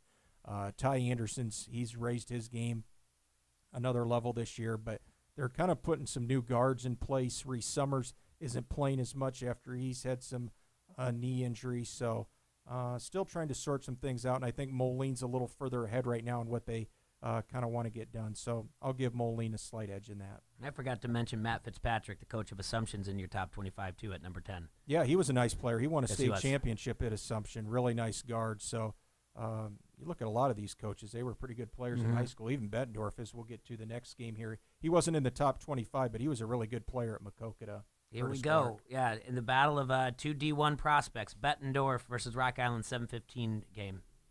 Yeah, I think that's kind of why this game got slotted to be the last one. You got the 2 Division I point guards with DJ Carton going to Ohio State, Jameer Price, a Rocky, who's going to play at Bradley. I think I saw Rocky a week ago against Ottawa. Price was out of that game after getting a couple technicals the night before. The supporting cast for Rocky right now is not where Bettendorf's supporting cast is. I've been really impressed, Bettendorf, the guys around Carton, how well they've shot the ball. They got a good blend of size and guards. With Lucas Hayes, Oliver Baccaris inside. And then they got Blake Tyler and Trevor Feller who can stretch the floor with a 3-point shot. And Carton sets everything up so well with his ability to get to the basket with his dribble penetration. So I like Bettendorf in this game. I think Bettendorf could win it by 10 or 12 just from the fact of their guard play. I think defensively they're playing a little bit better too right now. Rock Island just struggled finding another guy that can score for them consistently other than Price. But being the last game, it's going to be a good crowd in there, and Rocky will bring their best effort. But I like Bettendorf. They're a little bit motivated as well. They got beat by 36 to Galesburg in the shootout a year ago. Didn't account themselves very well. Carton was out with injury at that point, so they'll be motivated to perform well. Right. So you're going to be covering games 1, 3, 5, and 7? I'm going to be doing 1, 3, and 7. We've got a gentleman on our staff, a college student who's helping us out, who wanted to be a part of the coverage. So he's going to do Game 5, Pleasant Valley and Galesburg. So I'm going to take in a couple games just kind of more of as a fan this weekend. Mm-hmm. So. We only know that because Bobby said he had the evens. Yeah. Bobby's doing games 2, 4, and 6, and then we'll flip it around for the girls' shootout in January. But so yeah, it's a fun day, a long day, but a chance to see 14 teams. And for me, I don't get to see a lot of the Illinois teams on a regular basis, so it's nice to see all of them in one day under one roof. And the MC22, they cover all this? Yep, they'll cover all the games. They do it. I think most of them usually broadcast sometime on Sunday, definitely Monday, and then they kind of play the games throughout the holiday break as well. So if you can't be there Saturday, you'll have plenty of opportunities to catch it on MC22. And all these games will be on QC Sportsnet as well, right? QC Sportsnet will do all the games as well. So a lot of different media venues this weekend where you can catch the action. We'll look forward to having you back for the girls' shootout then. Real quick before you go, are the Cubs going to get Harper? No, I don't see any way. And to be honest with you, I wouldn't even want to take on that type of contract if you're the Cubs, You're going to have to free some things up to even make it a possibility. I just don't see it happening. I wouldn't be surprised, though, if he ends up in a White Sox uniform when it's all said and done. I think they've got the cap room to do it, and it wouldn't surprise me that they make a big splash and go after him. Is Die Hard a Christmas movie? Ooh. I probably lean no on that. See, was Matt? that an earlier segment that Yeah, I yeah. It's all right, man. I just didn't realize he was going to do that to you. Just a couple of questions, yeah. Yeah, but anyway, we'll have you back for the girls' shootout so we can get a rundown. Yeah, on what's going on. and hopefully next week if you're scheduled, so we can talk about the wrestling, the Muddy Waters. Yeah, absolutely. Yeah, Muddy Waters. Yep, that's All right. a week from Saturday. So I'll thanks, see you guys. tonight at the meet, buddy. Okay. Thank you Thanks, for your guys. time. Thanks to Matt Koss for coming in. All right. If you want to try the best pizza in the Quad Cities, then you need to get to Vans. Whether it's uptown or downtown, Vans Pizza Pub has the pizza pies to satisfy your hunger. Make sure you check it out tonight. They have Rockstar Bingo starting at 8 o'clock at downtown Vans. That's at 217 Brady Street. Remember, each bingo is going to win you a free drink. And both locations are going to have $3 25-ounce draft, $3 cooler shots, and buck-off wings. And make sure every Sunday you get into Vans and enjoy all the specials they have going on, like the $8 12-inch pizzas and the $6 double cheeseburger baskets and $6 bread nuggets. And also $3 60-ounce cans, $4 bombs, $5 domestic mini pitchers, $7 craft mini pitchers, $3 Bloody Marys, and $12 buckets of domestics. You can see all of their specials on their Facebook page or follow them on Twitter at Vans Pizza 09. That's Vans Pizza Pub and Grill. Come get served. This is Brian Rothenberger, radio guy for the Quad City Storm. You are listening to Don't Hassle Us, We're Local on ESPN 93.5.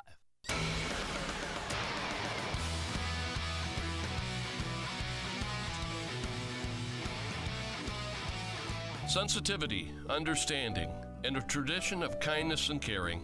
It's so important when a family loses a loved one. Call on us, Whelan Presley Funeral Homes and Crematory, for all your service needs. You have our single-minded attention to every detail. With a range of choices and services available, our professionalism, and our deepest sympathy. Whelan Presley Funeral Homes and Crematory, Rock Island, Milan, Reynolds, and the Knox Chapel. ESPN 93.5 wants you to be an insider. Access great contests and giveaways and be in the know at ESPN935.com. Brought to you by Necker's Jewelers, where the Quad Cities gets engaged, and ESPN Quad Cities. From local to global, ESPN 93.5 has you covered with your Quad Cities sports talk show. It's Don't Hassle Us, We're Local. Talk sports with your favorite foursome, T-Roy, Jay-Bird, Serge, and you. Weekdays from noon to 2 on ESPN 93.5. Whether you want to travel on-road, off-road, or off the grid, we've got you covered. When you want the best protection from everything Mother Nature can throw at you, we've got that covered too. If you want high-quality truck bed liners and accessories designed to endure the elements and last a lifetime, ask for Line-X spray-on protective coatings and travel on. Don't just protect it, Line-X it. Stop by Line-X today and see what's possible. Line-X of the Quad Cities, 4020 North Brady Street, Suite B, Davenport. Call 563-445-4639. Looking to score that perfect Christmas gift? Touchdown Wheelers, and what a catch! The Quad City Steam Wheelers indoor football season starts in February. Experience the fun and excitement of all 7 home games for as little as $70. The Wheelers are in the IFL, which means the return of old rivals like the Iowa Barnstormers and the Green Bay Blizzard. As a holiday bonus, the first 100 new orders will receive a free autographed game ball. Call the Tax Slater box office at 309-764-2000 or visit steamwheelersfootball.com. Hi, Mary, Terry, and Ellen here at Mary's Diamonds and Jewelry. We are excited to announce that everything in the store is marked up to 50% off for the holidays. That's right, we are extending our sale. Come in and see all the gorgeous jewelry we have in stock, from gifts starting at $20 to the perfect engagement ring. As always, interest-free financing is available. Wow her this Christmas and save money doing it at Mary's Diamonds and Jewelry, 2115 East 12th Street in the Village of East Davenport, home of the new Wow Factor. Merry Christmas!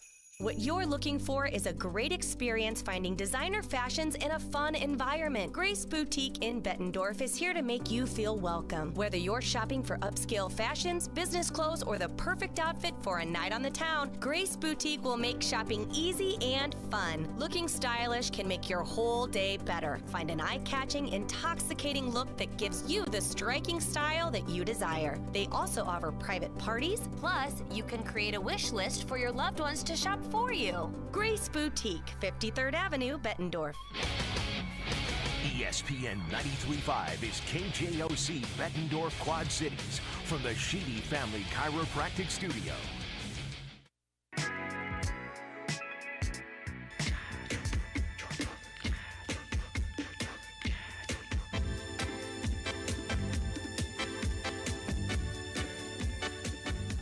We're back in the Hassle Palace, brought to you by Dunright Satellite and Dish. This is Don't Hassle, it's local here on ESPN 93.5. Sounded like you were playing the comeback from WKRP there for a second, Bird. I was really digging it. Yeah, it's not that. It's another one of the bumpers I should have deleted. Yeah. That I just went to real quick because I messed They up the board. want to again. make sure, little thing out there, make sure remember about Pints coming up this Sunday.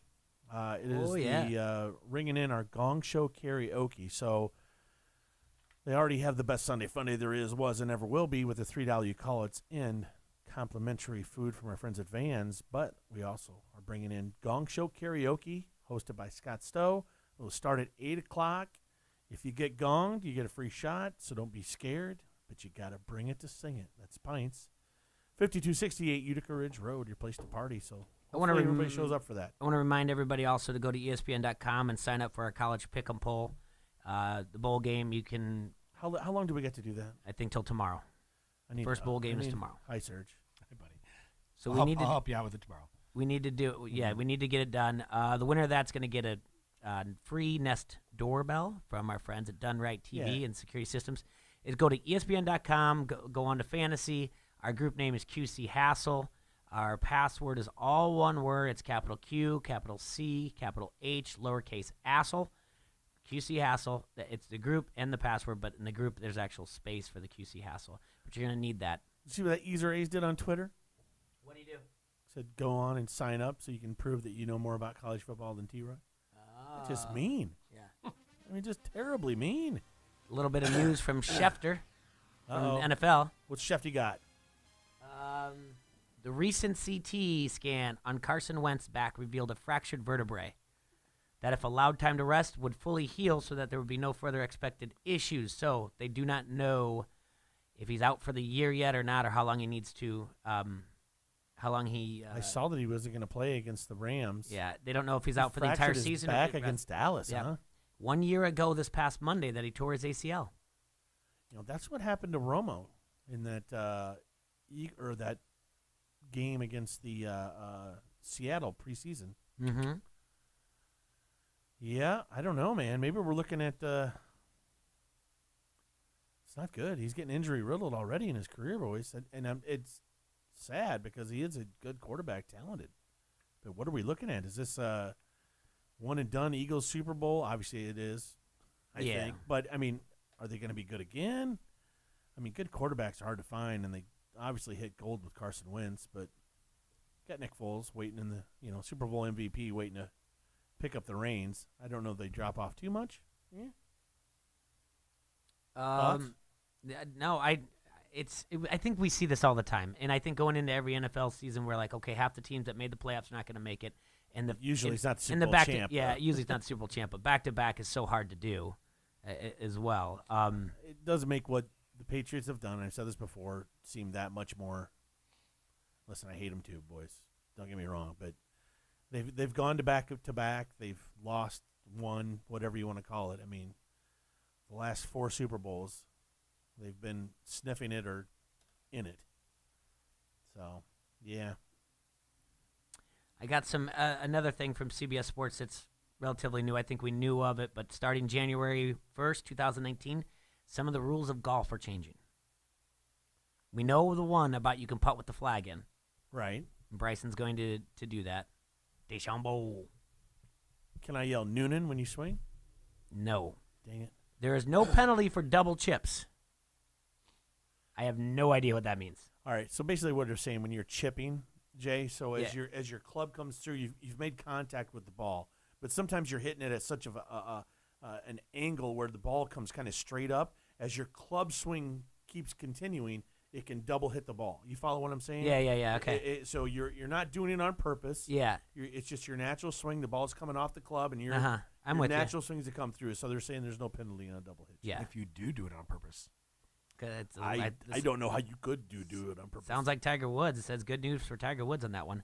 Okay. Yeah, well, that was what he was accused of. He kind of chipped and it held onto the club as weird angles, but Unlimited spike mark repairs. Well, that's going to be when you're around the green, or when you're on the green, when you're around the hole, the cup. When people are up there walking, they have their spikes. It makes little divots or stuff around there, and usually the golfers go up and kind of address what's around the cup because it may cause a ball to turn a little quirky left right at the last minute sometimes. So I think that's what they're addressing. I guess I didn't ever realize there were a limited amount of repairs you can make. No. 3 minutes to find a lost ball. I don't know what prior was on that either, but I sure wish that I had cameras to help me find my ball when I go off. I'm under 30 seconds. Nah, I'll just get a new one. 30 seconds. Really, unless I'm playing really well, yeah. Unless I'm playing really well and I need it, and I know it was in a certain area, and I'm just irritated I can't find it. Mine's on how nice the ball was. Or that. I'm with you, Sergi. Yeah, if I'm playing a Pro V1 or something expensive, I'm going to go look for that Slozenger, but the range ball, yeah. Exactly. When you get a $5 golf ball you're out there playing with, I'd look for it a little bit too. 40 seconds to hit your shot. Well, Dennis Sakarin's screwed. He can't play ever again. Well, this is on the PGA. This is not on. Oh, dang it. Yeah. Well, he'll never make the PGA then. These are not the Hidden Hills rules. Caddies can no longer read putts. Ooh. Well, that's gonna. Wow. Yeah, that's weird, man. That's part of the reason having your caddy with you. He can't read the putt at all. Can he tell you what he thinks? That's kind of dumb. Your caddy's always telling you what the green's doing. They're not hitting it. That's a weird one. We'll have to get it. You know what? We got to get Adam Scott. That's kind of like a coach. And Sarge back in here to talk about that. Mm-hmm. I want to hear about that. It's kind of like a coach. Yeah, I mean, Serge, they're there. Basically, what your caddy does is he has a thing in his book, and he's looking at the entire hole. So whether you're on your tee shot, if you're 225 yards out, he knows what the slope is here. You know what I'm saying? So he knows, all right, well, if you hit a 3-wood here, you're going to be in this spot. And so once you get to the green, he's like, hey, you're aiming for this part of the green because it slopes down this way. So when you get up on the green, he's also helping you read the break. He's going to tell you, hey, the break's going to go this way and that way. So my dad said it used to be a 5-minute for balls. Yeah, so he changed it to 3 minutes. It used to be 5 minutes. Because they're speeding up play. Trying to speed up the program. Okay, finally, you are not penalized for accidentally moving your ball on a putting green. What? Yeah, and then it goes on to say, in this on CBSSports.com, this last one has caused a lot of angst over the last few years and actually led to the implementation of a rule in 2018 which stated a player's reasonable judgment in making certain types of fact determinations will be accepted even if, after the player has made a stroke, video evidence shows that the player's judgment might have been wrong and video evidence that shows facts that could not reasonably have been seen with the naked eye will be disregarded. You are not penalized for I did see something by your ball. Duffner here. You guys, he was taking a practice putt. He had the ball. He was getting ready to address the ball, and he just kind of took a little to judge his, get his pendulum, get his kind of groove, and he just caught the end of the ball, and it went. Yep. And he was like, mistake. It cost him, obviously. The PGA Tour season will now conclude on August 25th instead of at the end of September. And the PGA Championship move is from August to May. So April's the Masters. The PGA Championship will be May now. Wonder why they're doing this. Interesting. I wonder, will this affect our Classic, our JD Classic? I hope not. No. JD Classic, no. That's after the British. There's no move there. No, ours is right before the British. Okay, yeah, right before. No, anything else, like the Canadian Open moves from week after the Open to week before the U.S. Open. Texas Open moves from after the Masters to the week before the Masters. Like I said, the Players' Championship moves from April to March. And the WGC Mexico Championship moves from March to February. So golf starts in February? It already. When does the season end? When does it begin? Don't you guys have a tip-off or a tee-off? No. I mean, why haven't we been talking about this? We need to be talking about gambling. We will. Are they? How come there's not on TV and stuff? They're playing like different places right now, like just fun stuff. Like in Vegas against each other on pay-per-view. And there's that, and there's been some other stuff going on, like overseas. All right. Well, it's getting to be that time of day. Serge's going to look into his crystal ball, see who's working where this happy hour to make your happy hour that much more happier, to make your nightlife that much more lit. Serge, what do you have for us? All right. Shy invites us to come to the Bike Rack for Prime Rib Thursdays. Brenda and Lindsay are going to be serving up prime rib dinners for $13.99 and domestic bottles for $2.50. Tiffany's going to be at Radical Effect Brewworks for happy hour from 3 to 6 with $3 pints and $3 Dogfish Head 75-minute IPA pints all day long. Amanda invites us to come to Jimmy O. She's going to be there until 6 o'clock today, and then Savannah's going to be there from 6 to close. Gary and Peter are going to be at Max with $1 well drinks, $2 domestics, $3 cooler shots, and call drinks. Don't forget karaoke starting at 10 o'clock. Brianna and Nicole is going to be closing downtown vans, $3 mugs and cooler shots all night. Rockstar Bingo from 8 to 10. TJ is going to be closing down the Dam View. He's in at 9. Tall Boys are going to be $2.50 and add a bomb to your beer for only $2.50 more. SBC letting us know that the Black Sheep is now delivering food from 11 a.m. to 6 p.m. Wow. Skip's going to be tipping tequila and tasty tacos from 2 p.m. to close with 2-for-1 margaritas. It sure is. Rudy's Cantina in the East Village. That sounds good. North invites us to come down for Thursday night football at the Mound. $5 beer and a bomb. Big Mouth Barbecue's open until 9. Mallory's behind the bar again this evening at the Stadium Club with $2.50 domestics during the game. $2.50 Tall Boys, $2.25 Wells, and $7.50 pitchers from 9 to 1. Franny Nanny invites us to come to Spartan's Pub. They have daddy issues nights for the ladies. Oh. Happy hour from 4 to 7. Buy one, get one free, and $2.50 you call it for the ladies. She's going to be there all day and night. Eva's going to be at Phil and Larry's for happy hour till 6 with $2 bottles and $2.25 Wells. Bud products, $2.50 all night long. And then, as always, Loba's got that fresh salsa always ready. Check it out at Kavanaugh's. Hey, Brian's with Sarah Carver. Pub 1848, 1117, and Union at 525 to check it out. Call them for the holiday parties, big games, etc. That's it, Jay Bird. Tomorrow, we have our Front Street Brewery guest. Who knows what they're bringing in? It's a surprise, and I love it. Randall, the hot dog guy, is coming in. Whoa. Was he bringing hot dogs? He's bringing hot dogs. So don't pack at lunch tomorrow. Don't pack at lunch. So I could possibly have food twice. You could possibly have food twice. Heaven. Randall would really like us all to do a fast mock draft of something. I don't want to do like hot dog toppings, but we need to come up with a topic to do with Randall about some type of mock draft. All right. I don't want to do the usual like top quarterbacks in the league right now or anything like that. But we'll come up with right something. now. What is it? Best hair metal bands. Bam. Go. Oh, okay. We can do that. Yeah. All right. So, but yes, he's going to be coming in, and then I'm going to try to hit up a guy from the Dispatch to come talk to us about the shootout again.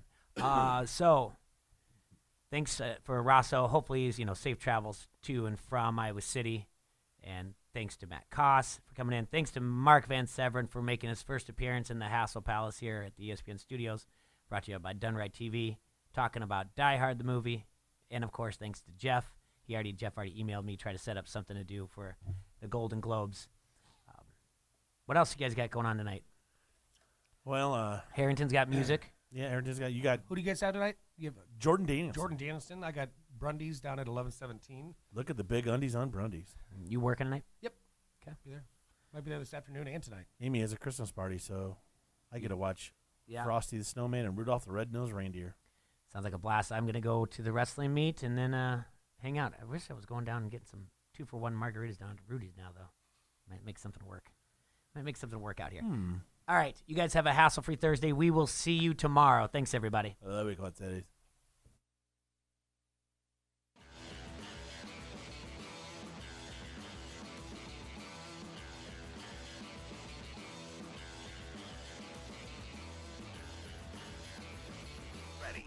Coverage begins Saturday, December 29th at 8 Eastern on ESPN Radio and on ESPN.